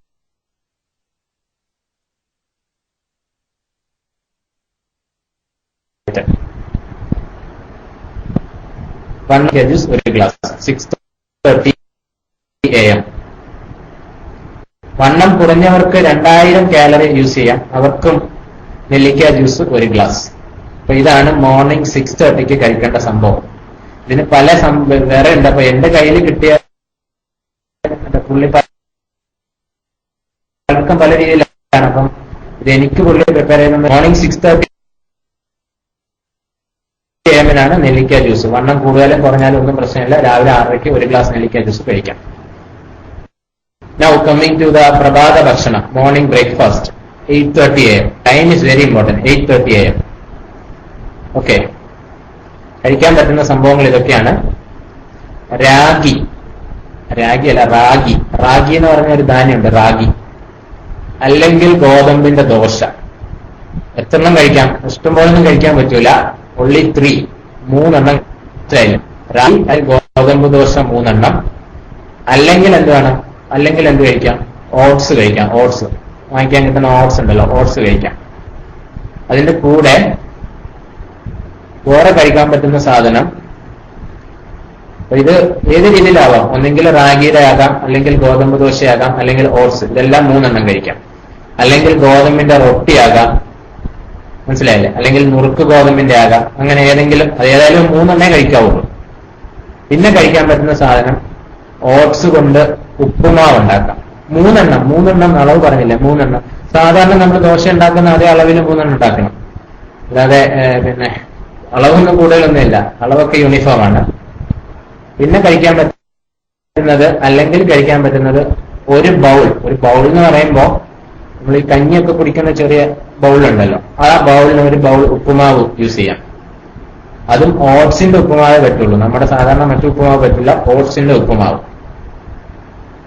പിന്നെന്താ പറ്റുക? അതിന്റെ കൂടെ വേണമെങ്കിൽ ചായ കുടിക്കാം. ചായ 1 കപ്പ് കുടിക്കാം. മനസ്സിലായില്ലേ? പ്രത്യേകം ശ്രദ്ധിക്കണം. ഞാൻ പ്രത്യേകിച്ച് എടുത്ത് പറയേണ്ടല്ലോ, ചായ മധുരമില്ലാത്തത് കുടിക്കണം എന്ന് പ്രത്യേകിച്ച് എടുത്ത് പറയേണ്ട കാര്യമില്ല. ഓക്കെ, അപ്പൊ ഇതാണ് 8:30 AM സാധാരണ നിലയിൽ കഴിക്കാൻ പറ്റുന്നത്. റാഗി, അല്ലെങ്കിൽ ഗോതമ്പിന്റെ ദോശ, അല്ലെങ്കിൽ ഓട്സ്. ഏതായാലും 3 കഴിക്കാവുള്ളൂ. ഗോതമ്പിന്റെ റൊട്ടി കഴിക്കാം, 3 കഴിക്കാവുള്ളൂ. ഓട്സിന്റെ ഉപ്പുമാവാണെങ്കിൽ 1 ബൗൾ കഴിക്കാം. പ്ലസ് ചായ എന്ന് പറഞ്ഞാൽ മധുരമില്ലാത്തത്. അതിൽ പ്രത്യേകിച്ച് പറയുന്നത് 2% കൊഴുപ്പ് കുറവുള്ള പാൽ ഉപയോഗിക്കുന്നത് നല്ലതാണെന്ന് പറയുന്നുണ്ട്. മനസ്സിലായില്ലേ? ഓക്കെ, ഗ്രീൻ ടീ യൂസ് ചെയ്യാം, കുഴപ്പമില്ല. ഗ്രീൻ ടീ ഉപയോഗിക്കാം. മധുരമില്ലാത്ത ചായക്ക് പകരം ഗ്രീൻ ചായ ആയിക്കോ ഗ്രീൻ ടീ ആക്കിക്കോ, കുഴപ്പമില്ല, യൂസ് ചെയ്യാം. ഗ്രീൻ ടീ യൂസ് ചെയ്യാം. ഏതായാലും 1 കപ്പേ പറ്റുള്ളൂ. ഓക്കെ, അടുത്തത്, ഇത് വണ്ണം കൂടുതലുള്ളവർക്ക് 1600 കാലറി ഉള്ളവർക്കാണ്. സാധാരണ വണ്ണമുള്ളവർക്കും ഇതേ അളവിൽ തന്നെ യൂസ് ചെയ്യാം, കുഴപ്പമില്ല. ഓക്കെ, വണ്ണം കുറഞ്ഞവർക്ക് ഒരു വ്യത്യാസമേ ഉള്ളൂ. ഈ ഗോതമ്പ് ദോശ 3 4 കഴിക്കാം. ഓക്കെ, അതായത് 2000 കാലറി ആവശ്യമുള്ളവർക്ക് ഒരു 4 ദോശ കഴിക്കാം. അതേ ഉള്ളൂ അതിനകത്ത് വ്യത്യാസം. അപ്പൊ ഇതാണ് 8:30 AM ബ്രേക്ക്ഫാസ്റ്റ് മെനു. ഒരു 10:30 AM. 10:30 AM എന്ന് പറഞ്ഞ ഒരു ഇടനേരമാണ് കേട്ടോ. 10:30 AM കഴിക്കാൻ പറ്റുന്ന സാധനം അരിക്കാത്ത വെജിറ്റബിൾ. മനസ്സിലായില്ലേ? അതുകൊണ്ടുണ്ടാക്കുന്ന സൂപ്പ് എന്ന് പറയുമ്പോ ഏതായാലും 1 പറ്റുള്ളൂ, 1 ബൗൾ. സൂപ്പ് 2-3 കുടിക്കാൻ പറ്റില്ല. വെജിറ്റബിൾ, അരിക്കാത്ത വെജിറ്റബിൾ ആയിരിക്കണം. അതുകൊണ്ടുണ്ടാക്കുന്ന, അതായത് അരിക്കാത്ത വെജിറ്റബിൾ എന്ന് ഉദ്ദേശിക്കുന്നത്, അപ്പൊ അതിൽ വേറൊരു കാര്യം എനിക്ക് പറയാനുണ്ട്. പ്രമേഹ രോഗികളെ സംബന്ധിച്ചിടത്തോളം ഈ നാരുള്ള ഭക്ഷണ സാധനങ്ങൾ ജ്യൂസ് അടിച്ച് കുടിക്കുന്നതിലും നല്ലത് പച്ചയ്ക്ക് കഴിക്കുന്നത് തന്നെയാണ്. അത് പഠനങ്ങൾ തെളിയിച്ചിട്ടുള്ളതാണ്. പിന്നെ എളുപ്പത്തിൽ നിങ്ങൾക്ക് വേണമെങ്കിൽ ജ്യൂസ് ആക്കാം. പക്ഷേ ഡയബറ്റിക് പേഷ്യൻസിനെ സംബന്ധിച്ചിടത്തോളം നാരുള്ള ഭക്ഷണം അങ്ങനെ തന്നെ കഴിക്കുന്നതാണ് നല്ലത്. മനസ്സിലായില്ലേ? ജ്യൂസ് അടിക്കുന്നതിലും നല്ലത് അത് പച്ചയ്ക്ക് തന്നെ. ഇപ്പം ഉദാഹരണമായി പറയുകയാണെങ്കിൽ കുക്കുംബർ ആണെങ്കിലും അങ്ങനെയുള്ള സാധനങ്ങളൊക്കെ, പാവയ്ക്കാണെങ്കിലും ജ്യൂസ് അടിക്കുന്നതിലും നല്ലത് പച്ചയ്ക്ക് കഴിച്ചാല് നാരിന്റെ ആ ഒരു എന്താ പറയാ അതിന്റെ ആ ഒരു ഇത് പോകത്തില്ല. അപ്പൊ അതുകൊണ്ടിട്ട് നാരെന്ന് പറയുമ്പോൾ അതിന് വേറൊരു ഗുണം കൂടിയുണ്ട്. നമ്മുടെ ശരീരത്തിലേക്ക് നാര് ചെന്ന് കഴിയുമ്പോൾ സ്വാഭാവികമായിട്ടും ഗ്ലൂക്കോസ് അബ്സോർപ്ഷൻ കുറയും. മനസ്സിലായില്ലേ? ഗ്ലൂക്കോസ് അബ്സോർപ്ഷൻ കുറയുമ്പോൾ സ്വാഭാവികമായിട്ടും ബ്ലഡ് ഷുഗർ ലെവലും കുറയും. അപ്പൊ അതാണ് അതിന്റെ ഒരു പ്രത്യേകത. അപ്പൊ നിങ്ങൾക്ക് പച്ചയ്ക്ക് കഴിക്കാമെങ്കിൽ അങ്ങനെ. അപ്പൊ ഇതിനകത്ത് പറയുന്നത് ജ്യൂസ് അടിച്ച് കുടിക്കാനാണ് പറയുന്നത്. അത് ഒരു ബൗൾ കഴിക്കാം. അല്ലെങ്കിൽ അതിന് കൂടെ കഴിക്കാൻ പറ്റുന്നത് ഈ വെജിറ്റബിൾ ജ്യൂസ് ഒരു bowl plus egg white omelette. Egg white omelette പറഞ്ഞല്ലേ, മുട്ടയുടെ മഞ്ഞ മാറ്റിയിട്ട് വെള്ള മാത്രം ഉപയോഗിക്കാം. അതിന് കാരണമുണ്ട്. മുട്ടയുടെ മഞ്ഞ എന്ന് പറയുന്നത് ഇറ്റ്സ് ഫുൾ ഓഫ് ഫാറ്റ്. അതിന്റെ മഞ്ഞ, ആ എഗ് യോക്ക് എന്ന് പറയുന്നത് ഇറ്റ്സ് ഫുൾ ഓഫ് ഫാറ്റ്. അത് ഭയങ്കര കൊഴുപ്പുള്ള ഒരു സാധനമാണ്. അപ്പൊ അതുകൊണ്ടിട്ട് ആ കൊഴുപ്പ് മാറ്റിയിട്ട് egg white is full of proteins. Protein അടങ്ങുന്ന കഴിക്കാം, കുഴപ്പമില്ല. മനസ്സിലായല്ലേ? അപ്പൊ അത് ഒരു ബൗള് അല്ലെങ്കിൽ ഒരു കപ്പ് ജ്യൂസും അതിന്റെ കൂടെ ഒരു എഗ് വൈറ്റ് ഓംലെറ്റ് ഉണ്ടാക്കിയിട്ട് കഴിക്കാം. അപ്പൊ അതാണ് ഇടനേരം 10:30 AM സാധാരണയായിട്ട് പറയുന്നത്. ഇത് എല്ലാവർക്കും ഇത് തന്നെയാണ്. മനസ്സിലായില്ലേ? ഈ പിന്നെ എഗ് വൈറ്റ് ഓംലെറ്റിനകത്ത് നിങ്ങൾക്ക് വേണമെങ്കിൽ അതിനകത്ത് ഇടാൻ പറ്റുന്ന പച്ചക്കറി വേണമെങ്കിൽ സവാള ചേർക്കാം, അല്പം തക്കാളി ചേർക്കാം, വേണമെങ്കിൽ ചെറിയ ക്യാപ്സിക്കം, വലിയ മുളകുണ്ടല്ലോ ക്യാപ്സിക്കം, അതൊക്കെ ഇട്ടിട്ട് എഗ് വൈറ്റ് ഓംലെറ്റ് ഉണ്ടാക്കാം. അപ്പൊ അതാണ് 10:30 AM പറയുന്ന മെനു. നെക്സ്റ്റ് ഈസ് ഉച്ചഭക്ഷണം. ഉച്ചഭക്ഷണം കഴിക്കേണ്ട സമയം, പ്രമേഹ രോഗികൾ കഴിക്കേണ്ട സമയം ഈസ് 12:30 PM. 12:30 കഴിച്ചിരിക്കണം. മനസ്സിലായില്ലേ? ആസ് പെർ ഡയറ്റീഷ്യന്റെ അഭിപ്രായം അനുസരിച്ച് 12:30 കഴിക്കേണ്ടത്. അപ്പോ അതിന് വേണ്ടിയിട്ട് എന്തൊക്കെയാ വേണമെന്ന് പറഞ്ഞാല് ചോറ്. ചോറിനെ പറ്റി പറയുമ്പോ പഠനങ്ങൾ തെളിയിക്കുന്നത് വെള്ള അരിയെക്കാട്ടിലും കാർബോഹൈഡ്രേറ്റ് കുറവ് റോസരിയാണ്. റോസരി എന്ന് പറഞ്ഞാല് നിങ്ങളുടെ ഈ മലപ്പുറം കോഴിക്കോട് സൈഡിൽ എന്താ പറയുന്ന അറിയില്ല. പിന്നെ റോസരി എന്നാണ് നമ്മുടെ നാട്ടിലൊക്കെ പറയുന്നത്. സാധാരണ വെള്ള അരിയല്ല, ഒരു റോസരി. ഓക്കെ. അപ്പൊ അതിനകത്ത് കാർബോഹൈഡ്രേറ്റ് കുറവാണെന്നാണ് പറയുന്നത്. അപ്പൊ വെള്ള അരിയെക്കാട്ടിലും റോസരി ഉപയോഗിക്കുന്നതാണ് നല്ലതാണ് പറയുന്നത്. ചോറ് കഴിക്കാം, ചോറ് 1 കപ്പ് കഴിക്കാം. മനസ്സിലായല്ലോ? അല്ലെങ്കിൽ ചോറിന് പകരം ചപ്പാത്തി, 2 ചപ്പാത്തി കഴിക്കാം. ഈ ചപ്പാത്തി ഗോതമ്പ് വെച്ച് ഉണ്ടാക്കരുത്, സോയാപ്പൊടി വെച്ച് ഉണ്ടാക്കണം ചപ്പാത്തി, ഉച്ചക്കലത്തെ ചപ്പാത്തി. ഓക്കെ. പ്ലസ് പരിപ്പ് കറി. പാലക് പരിപ്പ് എന്ന് പറഞ്ഞൊരു സാധനമുണ്ട്. അത് നമ്മൾ ഈ നോർത്ത് ഇന്ത്യയിലൊക്കെ ചെന്നാൽ പാലക് എന്ന് പറഞ്ഞൊരു സാധനം കിട്ടും. അപ്പൊ പാലക് പരിപ്പുണ്ട്. ആ സാധനം എന്താ പറയാ 1 കപ്പ് അതിന്റെ കൂടെ കഴിക്കാം. മനസ്സിലായില്ലേ? പാലക് പരിപ്പ് കറി 1 കപ്പ്, 1 കപ്പ് ചോറ് അല്ലെങ്കിൽ ചപ്പാത്തി 2 എണ്ണം. മോരും വെള്ളം. മോരും വെള്ളം എന്ന് പറഞ്ഞത് കൊഴുപ്പ് കുറഞ്ഞ മോരായിരിക്കണം. അതിന്റെ വെണ്ണയൊക്കെ മാറ്റി കൊഴുപ്പ് ഇല്ലാത്ത മോരും വെള്ളം 1 ഗ്ലാസ് കുടിക്കാം. പിന്നെന്ത് കഴിക്കാം? വേവിച്ച പച്ചക്കറികൾ, ഏതെങ്കിലും വേവിച്ചതാവാം, ബീൻസ് ആവാം, കോളിഫ്ലവർ ആവാം, തക്കാളി ആവാം, ഇതേതെങ്കിലും 1 കപ്പ്. മനസ്സിലായില്ലേ? അപ്പൊ ഇതാണ് ചോറ് 1 കപ്പ് അല്ലെങ്കിൽ ചപ്പാത്തി 2 എണ്ണം പ്ലസ് പാലക് പരിപ്പ് കറി 1 കപ്പ്, മോരും വെള്ളം 1 ഗ്ലാസ്, അതിന്റെ കൂടെ വേവിച്ച പച്ചക്കറികൾ ഏതെങ്കിലും വേവിച്ചത് 1 എണ്ണം മതി. ബീൻസോ തക്കാളിയോ കോളിഫ്ലവറോ ഏതെങ്കിലും വേവിച്ചത് 1 കപ്പ്. ഇതാണ് ഉച്ചഭക്ഷണം 12:30 കഴിക്കേണ്ട സംഭവം. ഇതും എല്ലാവർക്കും ഏതാണ്ട് ഒരുപോലെ തന്നെയാണ്. പിന്നെ വണ്ണം കൂടുതലുള്ളവർക്ക് ചപ്പാത്തിയുടെ എണ്ണം അല്പം കൂട്ടാം, ഒരു 4 എണ്ണം വരെയൊക്കെ ആക്കാം. ഓക്കെ. ഇതാണ് ഉച്ചഭക്ഷണത്തിന് കഴിക്കേണ്ടത്. കമ്മിങ് ടു ഈവനിങ്, ചായ സമയം. ചായ സമയം ഈസ് 4 PM. ചായ സമയത്ത് കഴിക്കേണ്ട സാധനം കൊഴക്കട്ടയാണ്. കൊഴക്കട്ട എന്ന് പറഞ്ഞാൽ അറിയൂ? കൊഴക്കട്ട അരിയും രാഗിയും പയറുപൊടി എല്ലാം കൂടെ ചേർത്തിട്ടുള്ള കൊഴക്കട്ട കഴിക്കണമെന്നാണ് പറയുന്നത് ഷുഗർ ഉള്ളവർ. അരിയും റാഗിയും പയർപ്പൊടിയും ചേർത്ത കൊഴക്കട്ട ഒരുപാടൊന്നും കഴിക്കാൻ പറ്റില്ല. only 2 എണ്ണം മാത്രമേ കഴിക്കാൻ പറ്റുള്ളൂ. കൂടെ 1 കപ്പ് ചായ കുടിക്കാം, മധുരമില്ലാത്ത ചായ കുടിക്കാം. അതാണ് വൈകിട്ടത്തെ ഭക്ഷണം. 4 മണിക്ക് നമ്മൾ ചായ കുടിക്കുമ്പോൾ ചായയുടെ കൂടെ മധുരമില്ലാത്ത ചായ പ്ലസ് 2 കൊഴക്കട്ട. കൊഴക്കട്ട ഉണ്ടാക്കേണ്ടത് അരിയും രാഗിയും പയറുപൊടിയും ചേർത്താണ്. മധുരം വെച്ച് കൊഴക്കട്ട ഉണ്ടാക്കരുത്. ഓക്കെ. അപ്പോ ഇതാണ് ചായ സമയത്ത് കഴിക്കേണ്ടത്. ഇനി കമ്മിങ് ടു, ഇതും ഏതാണ്ടൊക്കെ സെയിം ആണ്.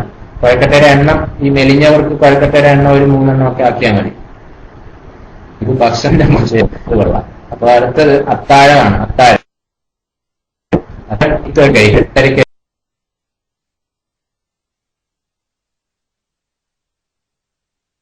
അത്താഴം കഴിക്കുക. മനസ്സിലായില്ലേ? അത്താഴത്തിന് കഴിക്കാൻ പറ്റുന്ന സംഭവങ്ങള് പിന്നെ നോർത്ത് ഇന്ത്യയിലൊക്കെ ഉള്ള സാധനമാണ് ഈ പുലാവ് എന്ന് പറയുന്നത്. നുറുക്ക് ഗോതമ്പ് പയറിന്റെ സംഭവമാണ്. അപ്പൊ അത് ഒരു ബൗൾ കഴിക്കാം. നുറുക്ക് ഗോതമ്പ് കൊണ്ടുണ്ടാക്കിയ പുലാവ്. പുലാവ് എന്ന് പറഞ്ഞാല് എന്താ മലയാളം എനിക്കറിയില്ല. നുറുക്ക് ഗോതമ്പ് കൊണ്ടുണ്ടാക്കിയ പുലാവ് കഴിക്കാം. മറ്റേ നമ്മുടെ നോർത്ത് ഇന്ത്യയിലൊക്കെ ഈ പുലാവ് എന്ന് പറഞ്ഞിട്ട് ഹോട്ടലിൽ വാങ്ങിക്കാൻ കിട്ടും. അത് ഈ നമ്മുടെ പിന്നെ എന്താ പറയാ ഈ ഉപ്പുമാവ് പോലൊക്കെ ഇരിക്കുന്ന ഒരു സാധനമാണ് പുലാവ്. അപ്പം അത് നുറുക്ക് ഗോതമ്പിന്റെ പുലാവ് ഉണ്ടാക്കി കഴിക്കാം. ഒരു ബൗള് കഴിക്കാം. ഈ നുറുക്ക് ഗോതമ്പിന്റെ കൂടെ വേണമെങ്കിൽ ചെറുപയറും ചെറിയ പച്ചക്കറിയും ഒക്കെ ഇടാം. മനസ്സിലായല്ലോ? പിന്നെ അത്താഴത്തിന് വേണമെങ്കിൽ ആവശ്യമാണെങ്കിൽ മീൻ കഴിക്കാം. ഒരല്പം മീൻ കഴിക്കാം. അല്ലെങ്കിൽ മുട്ടയുടെ വെള്ള, അല്ലെങ്കിൽ ചിക്കൻ. മനസ്സിലായില്ലേ? ഇതൊക്കെ ആവിയിൽ വേവിച്ചതായിരിക്കണം. ഈ ആവിയിൽ വേവിച്ച മീനൊക്കെ എങ്ങനെ കഴിക്കുമെന്ന് ദയവേത് എന്റെ അടുത്ത് ആരും ചോദിക്കരുത്. മനസ്സിലായില്ലേ? ആവിയിൽ വേവിച്ച മീനോ അല്ലെങ്കിൽ ചിക്കനോ, ഇത് 2 പീസ് കഴിക്കാന്നാണ് പറയുന്നത്. 2 കഷ്ണം. മനസ്സിലായില്ലേ?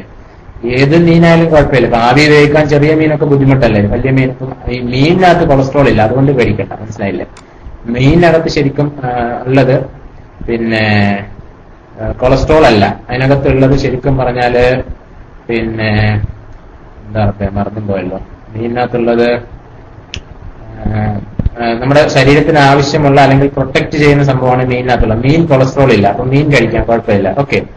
അപ്പൊ ഇതാണ് അത്താഴത്തിന് 8 മണിക്ക് 8:30 കഴിക്കാൻ പറ്റുന്ന സാധനം. 8:30 PM കഴിക്കേണ്ടത്. ഓക്കെ. നുറുക്ക് ഗോതമ്പിന്റെ പയർ കൊണ്ടുണ്ടാക്കിയ പുലാവ്, അതിനകത്ത് വേണമെങ്കിൽ ചെറുപയറും പച്ചക്കറിയൊക്കെ ചേർക്കാം.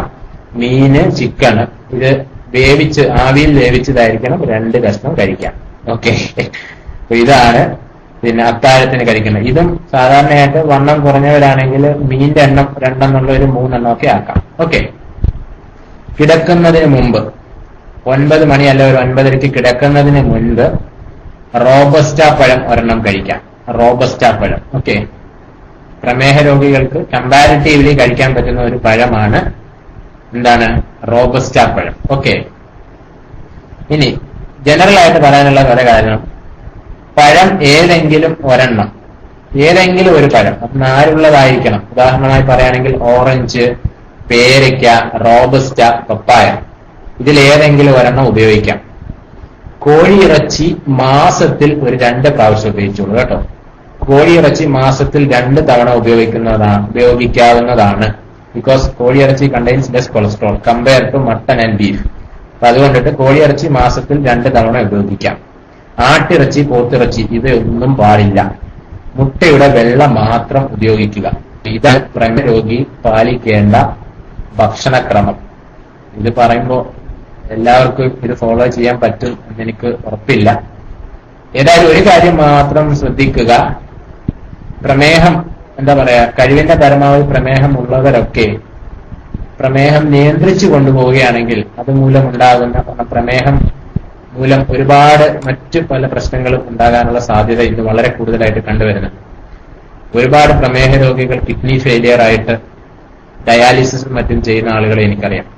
അപ്പൊ അതുകൊണ്ടിട്ട് കൃത്യമായ കൺട്രോളാണ് പ്രമേഹത്തിനുള്ളതെങ്കിൽ യാതൊരു പ്രശ്നവും സാധാരണ നിലയിൽ ഉണ്ടാവത്തില്ല. കറക്റ്റായിട്ട് പ്രമേഹം നിയന്ത്രിച്ചു കൊണ്ടുപോവുകയാണെങ്കിൽ ഒരു കുഴപ്പമില്ല. നേരെ മറിച്ച് സമയത്ത് ഭക്ഷണം കഴിക്കാതെ നമുക്ക് ഇഷ്ടമുള്ളപ്പോൾ ഗുളിക കഴിക്കാം, നമുക്ക് ഇഷ്ടമുള്ളപ്പോൾ ഭക്ഷണം കഴിക്കാം, നമുക്ക് ഇഷ്ടമുള്ളപ്പോൾ ഷുഗർ നോക്കുക, അങ്ങനെയൊക്കെ ആണെങ്കിൽ ബുദ്ധിമുട്ടാണ്. അപ്പൊ അതുകൊണ്ട് പ്രമേഹമുള്ള ആളുകളൊക്കെ കഴിവിന്റെ പരമാവധി എല്ലാ മാസത്തിലും ബ്ലഡ് ഷുഗർ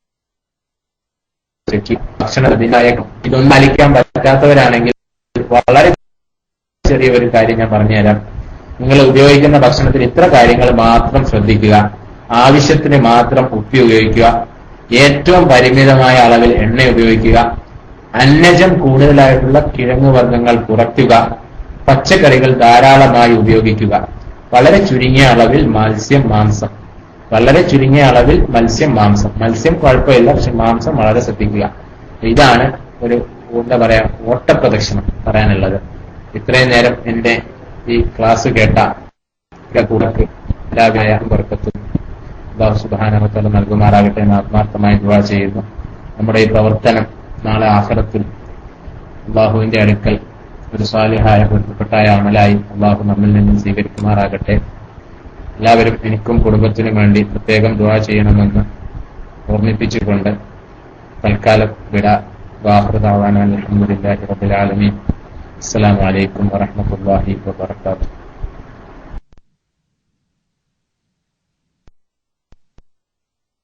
സംശയം ചോദിക്കുന്നത്, ഞാൻ ഷുഗർ പേഷ്യന്റ് ആണ്. ഷുഗർ പേഷ്യന്റ് ഇപ്പോൾ ഒരു വർഷമായിട്ട് ടാബ്ലറ്റ് കഴിച്ചുകൊണ്ടിരിക്കുന്നുണ്ട്. ഗ്ലൂക്കോഫേസ് 500 mg ആണ് കഴിച്ചുകൊണ്ടിരിക്കുന്നത്. ഒപ്പം കൊളസ്ട്രോളിനും അതേപോലെ തന്നെ സോക്കോ 20 mg ഒരു ടാബ്ലറ്റും കഴിച്ചുകൊണ്ടിരിക്കുന്നുണ്ട്. ഷുഗറിന്റെ ടാബ്ലറ്റ് ഡെയിലി 3 കഴിക്കുന്നത്. പിന്നെ പ്രഷർ 10 mg ജസ്ട്രിൽ 10 mg ഡെയിലി ഓരോന്ന് കഴിക്കുന്നുണ്ട്. പിന്നെ ഈ ഇതിന്റെ ഇപ്പൊ കഴിഞ്ഞ മാസം ഞാൻ കൊണ്ട് ചെക്ക് ചെയ്ത സമയത്തൊക്കെ ഷുഗർ നോർമലായിരുന്നു. അതായത് 4.6 ആയിരുന്നു. ഇവിടെ കുവൈത്തിലെ ഞാനുള്ളത് 4.6 ആണ് അവർ ലാസ്റ്റ് പറഞ്ഞത്. ഇന്ന് കണ്ണ് ചെക്ക് ചെയ്തിരുന്നു, ഒക്കെ നോർമലാണെന്ന് അവർ പറഞ്ഞിരുന്നു.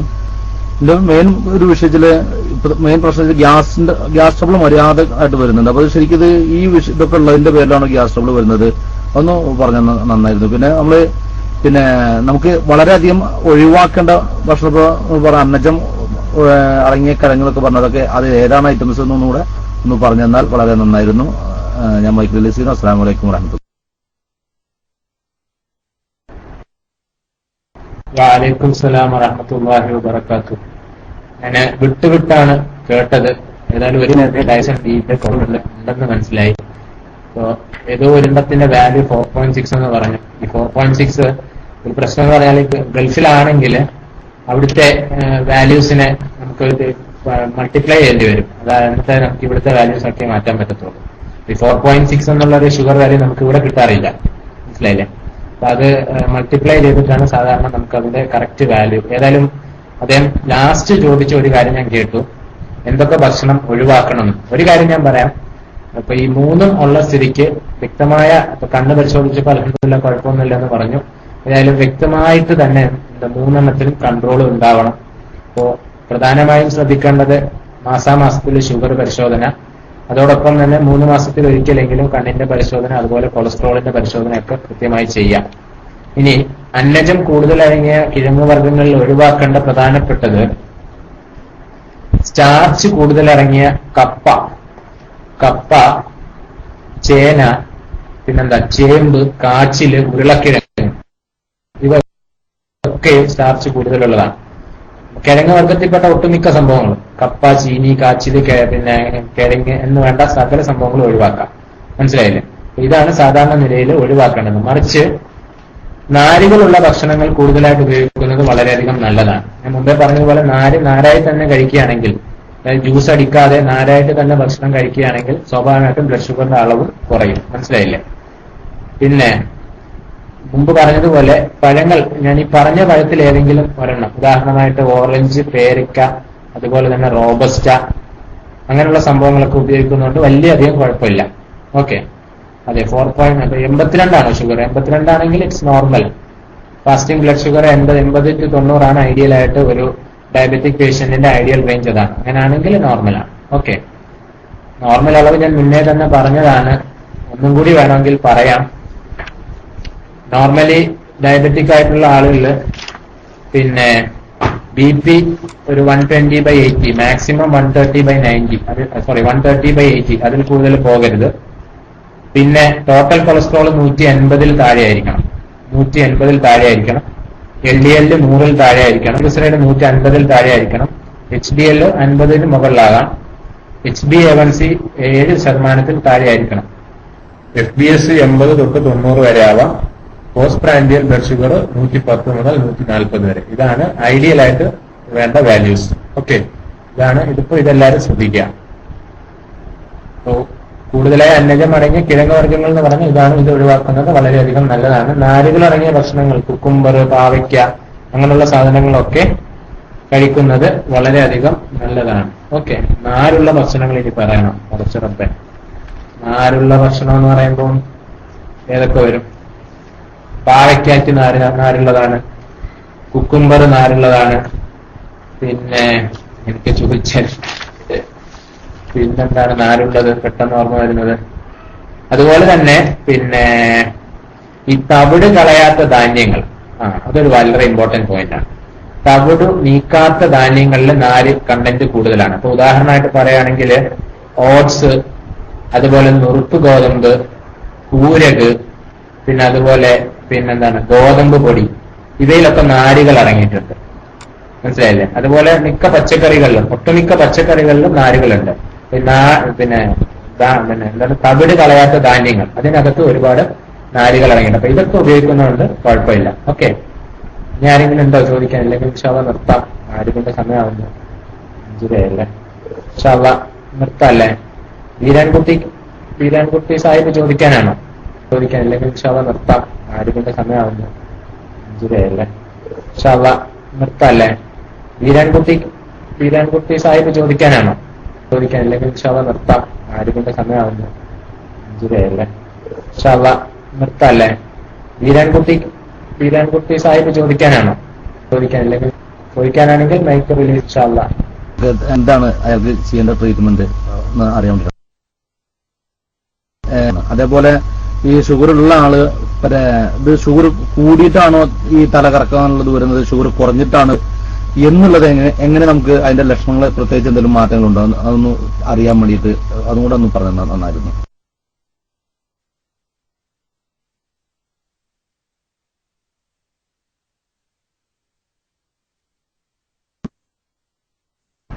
വഅലൈക്കും അസ്സലാം വറഹ്മത്തുള്ളാഹി. Very good question. ഷുഗർ കൂടിയിട്ടാണോ കുറഞ്ഞിട്ടാണോ എന്നുള്ളത്, സാധാരണ നിലയിൽ ഷുഗർ കുറയുമ്പോൾ ഹൈപ്പോഗ്ലൈസീമിയ ആണെങ്കിൽ പെട്ടെന്ന് എന്താ ചെയ്യുന്നതെന്ന് പറഞ്ഞാൽ സാധാരണയായിട്ട് നാവ് കുഴഞ്ഞു വരിക, ശരീരത്തിന് അമിതമായിട്ടുള്ള വിയർപ്പുണ്ടാവുക, ഇതൊക്കെയാണ് സാധാരണ നിലയിൽ. അതുപോലെ പെട്ടെന്ന് തലചുറ്റലുണ്ടാവുക, ഇതൊക്കെയാണ് ഷുഗർ കുറയുന്നതിനുള്ള സയൻസ്, വാർണിംഗ് സയൻസ് ഇതൊക്കെയാണ്. അപ്പോൾ ഇതിൽ നമുക്ക് ചെയ്യാൻ പറ്റുന്നത് എന്താണെന്ന് പറയാൻ, ഡയബറ്റിക് പേഷ്യന്റ് ആണ് ഇങ്ങനെ പെട്ടെന്ന് ഇങ്ങനെയൊക്കെ കാണിക്കുന്നതെങ്കിൽ, അതായത് ഡയബറ്റീസിന് ട്രീറ്റ്മെന്റ് എടുത്തുകൊണ്ടിരിക്കുന്ന ആളാണ് ഇങ്ങനെ ഒരു അവസ്ഥയിലേക്ക് വരുന്നുണ്ടെങ്കിൽ ഒരു 80% ഇറ്റ്സ് ഹൈപ്പോഗ്ലൈസീമിയ തന്നെയാണ്. പെട്ടെന്ന് മധുരം കൊടുത്താൽ ഭയങ്കര പെട്ടെന്ന് തന്നെ പേഷ്യന്റ് റിവൈവ് ആയി വരും. നേരെ മറിച്ച് ഷുഗർ കൂടിയിട്ടുള്ള തലകറക്കം അത്ര കോമൺ അല്ല. തലകറക്കം ഒന്നെങ്കിൽ ഷുഗർ കുറഞ്ഞാൽ തലകറക്കം ഉണ്ടാവാം, അല്ലെങ്കിൽ BP കുറഞ്ഞാൽ തലകറക്കം ഉണ്ടാവും. ഷുഗർ കൂടിയിട്ട് തലകറക്കം ഉണ്ടാവില്ല. ഷുഗർ കൂടിയാൽ എന്താ സാധാരണ ഉണ്ടാവുന്ന ലക്ഷണങ്ങൾ നമുക്ക് എല്ലാവർക്കും അറിയാമല്ലോ, ഒരുപക്ഷെ എല്ലാവർക്കും അറിയാവുന്നതാണ്. അമിതമായിട്ടുള്ള ദാഹം, അമിതമായിട്ടുള്ള ക്ഷീണം, അമിതമായിട്ട് മൂത്രം പോവുക, അമിതമായ വിശപ്പുണ്ടാവുക, ശരീരത്താകമാനം അസഹ്യമായ ചൊറിച്ചിൽ അനുഭവപ്പെടുക, പിന്നെന്താണ് ഉണങ്ങാത്ത മുറിവുകൾ ഉണ്ടാവുക, അങ്ങനെയൊക്കെ ഉള്ളതാണ് സാധാരണ നിലയിൽ ഷുഗർ കൂടിയാൽ കണ്ടുവരുന്നത്. ഷുഗർ കൂടുന്നതിലും ഡേഞ്ചറസ് ആണ് ഷുഗർ കുറയുന്ന കണ്ടീഷൻ, അതെപ്പോഴും മനസ്സിലാക്കിയിരിക്കണം. ഹൈപ്പോഗ്ലൈസീമിയാണ് ഹൈപ്പർ ഗ്ലൈസീമിയെക്കാട്ടിലും ഡേഞ്ചറസ്. അപ്പോ ഷുഗർ കുറഞ്ഞാലാണ് നമ്മൾ വളരെയധികം ശ്രദ്ധിക്കേണ്ടത്. ബിക്കോസ് നമ്മുടെ എന്താ പറയാ ശരീരത്തിന്റെ വിവിധ അവയവങ്ങളിലേക്കുള്ള ഗ്ലൂക്കോസിന്റെ സപ്ലൈ കുറയുകയും അതുവഴി അതിന്റെ ന്യൂട്രിയൻസ് കുറയുകയും പെട്ടെന്ന് തന്നെ മറ്റു പല പ്രശ്നങ്ങൾക്ക് ഉണ്ടാകാനുള്ള സാധ്യതയാണ്. ഹൈപ്പോഗ്ലൈസീമിയ ആണ് എപ്പോഴും ഹൈപ്പർ ഗ്ലൈസീമിയെക്കാട്ടിലും ഡേഞ്ചറസ്. ഹൈപ്പോഗ്ലൈസീമിയയുടെ സയൻസ് ഞാൻ ഈ പറഞ്ഞതുപോലെ നാവ് കുഴയുക, പെട്ടെന്ന് തല കറങ്ങുക, ശരീരത്തിനൊക്കെ രാഗമാണ് വിയർപ്പുണ്ടാവുക. അപ്പൊ ഇങ്ങനെയൊക്കെ ഒരു അവസ്ഥ വരികയാണെങ്കിൽ സ്വാഭാവികമായിട്ടും ഒരു ഡയബറ്റിക് പേഷ്യന്റ് ആണെങ്കിൽ നമ്മെ സംബന്ധിച്ചിടത്തോളം ഒരു 80% അത് ഹൈപ്പോഗ്ലൈസീമിയ ആണ് എന്ന് തന്നെ നമുക്ക് ഉറപ്പിക്കാം. ഇതൊക്കെയാണ് സാധാരണ കണ്ടുവരുന്ന സയൻസ്. ഓക്കെ, പിന്നെ ഞാൻ ഈ പറഞ്ഞതുപോലെ റോഡിലൊക്കെയാണ് ഇങ്ങനെയുള്ള പ്രശ്നങ്ങൾ പറ്റുന്നതെങ്കിൽ ഇപ്പോൾ എല്ലാ ഹോസ്പിറ്റൽസിൽ നിന്നും നമുക്ക് ഡയബറ്റിക് കാർഡ് സപ്ലൈ ചെയ്യുന്നുണ്ട്. നമ്മൾ കഴിക്കുന്ന മെഡിസിൻസ്, നമ്മൾ കാണുന്ന ഡോക്ടർ, അതുപോലെ നമ്മുടെ വീട്ടിലെ ഫോൺ നമ്പർ, ഇങ്ങനെയുള്ള സംഭവങ്ങളൊക്കെ അതിനകത്ത് രേഖപ്പെടുത്തി കഴിഞ്ഞാൽ പെട്ടെന്ന് എന്തെങ്കിലും ഒരു അസ്വസ്ഥത വന്നാൽ ആ കാർഡ് നോക്കിയാൽ തന്നെ ഇദ്ദേഹം ഡയബറ്റിക് ആണെന്ന് മനസ്സിലാവും. അപ്പോൾ തന്നെ നമുക്ക് അതിന് വേണ്ട മുൻകരുതലുകൾ എടുക്കാൻ സാധിക്കും. അതുകൊണ്ടിട്ട് അത് ഇപ്പോൾ വളരെ കൂടുതലായിട്ട് ഡയബറ്റിക് കാർഡിന്റെ ഉപയോഗം വളരെ കൂടുതലായിട്ട് കണ്ടുവരുന്നുണ്ട്. ഇത്രയാണ് എനിക്ക് ആ വിഷയത്തിൽ പറയാനുള്ളത്. ഇനി ആർക്കെങ്കിലും ചോദിക്കാനുണ്ടോ? ഓക്കെ, ഞാൻ മൈക്ക് റിലീസ് ചെയ്യാം.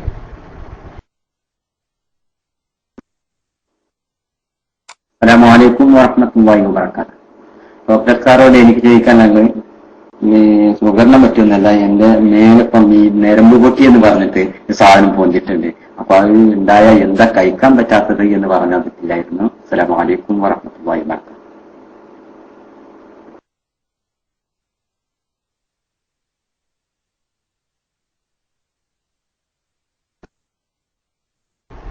വഅലൈക്കും സലാം വറഹ്മത്തുള്ളാഹി വബറകാതുഹു. എന്താണ് ഞരമ്പ് പൊട്ടി, എന്താണ് എനിക്കത് വ്യക്തമായില്ല. എനിക്ക് തവനുമോ എനിക്ക് മനസ്സിലായില്ല, പറഞ്ഞത് എന്താണെന്ന് എനിക്ക് വ്യക്തമായില്ല.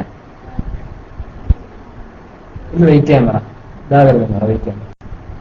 എനിക്ക് എന്താണെന്നത് മനസ്സിലായില്ല, അതുകൊണ്ടാണ്. ഞരമ്പ് പൊട്ടി എന്ന് പറയുന്നത് വരിക്കോസ് വെയിൻ വന്നിട്ടാണോ? കാലയിലാണോ ഞരമ്പ്? കാലിലാണോ? എന്തിലാണെന്നുള്ളത് എന്താണെന്ന് ദേഹത്തൊക്കെ ഞരമ്പ് പൊട്ടി എന്ന് പറഞ്ഞാൽ എനിക്ക് മനസ്സിലായില്ല. നമ്മുടെ ഇങ്ങോട്ട് കൊല്ലം സൈഡിലോട്ട് അത് കോമൺ ആയി ഉപയോഗിക്കുന്ന ഒരു സംഭവമല്ല. നിങ്ങൾ മൈക്കെടുത്ത് ഒന്നുകൂടി ചോദിക്കും. പെട്ടെന്ന് ആയിക്കഴിഞ്ഞാൽ അൽഹംദുലില്ലാ റാഹത്താണ്. എനിക്കൊരു 3-4 പേഷ്യൻസ് താഴെ വെയിറ്റ് ചെയ്യുന്നുണ്ട്. അരമണിക്കൂറായി അവർ വന്നിട്ട്. അപ്പം പെട്ടെന്നായാൽ ഇൻഷാ അല്ലാഹ് നമുക്ക് നിർത്താം.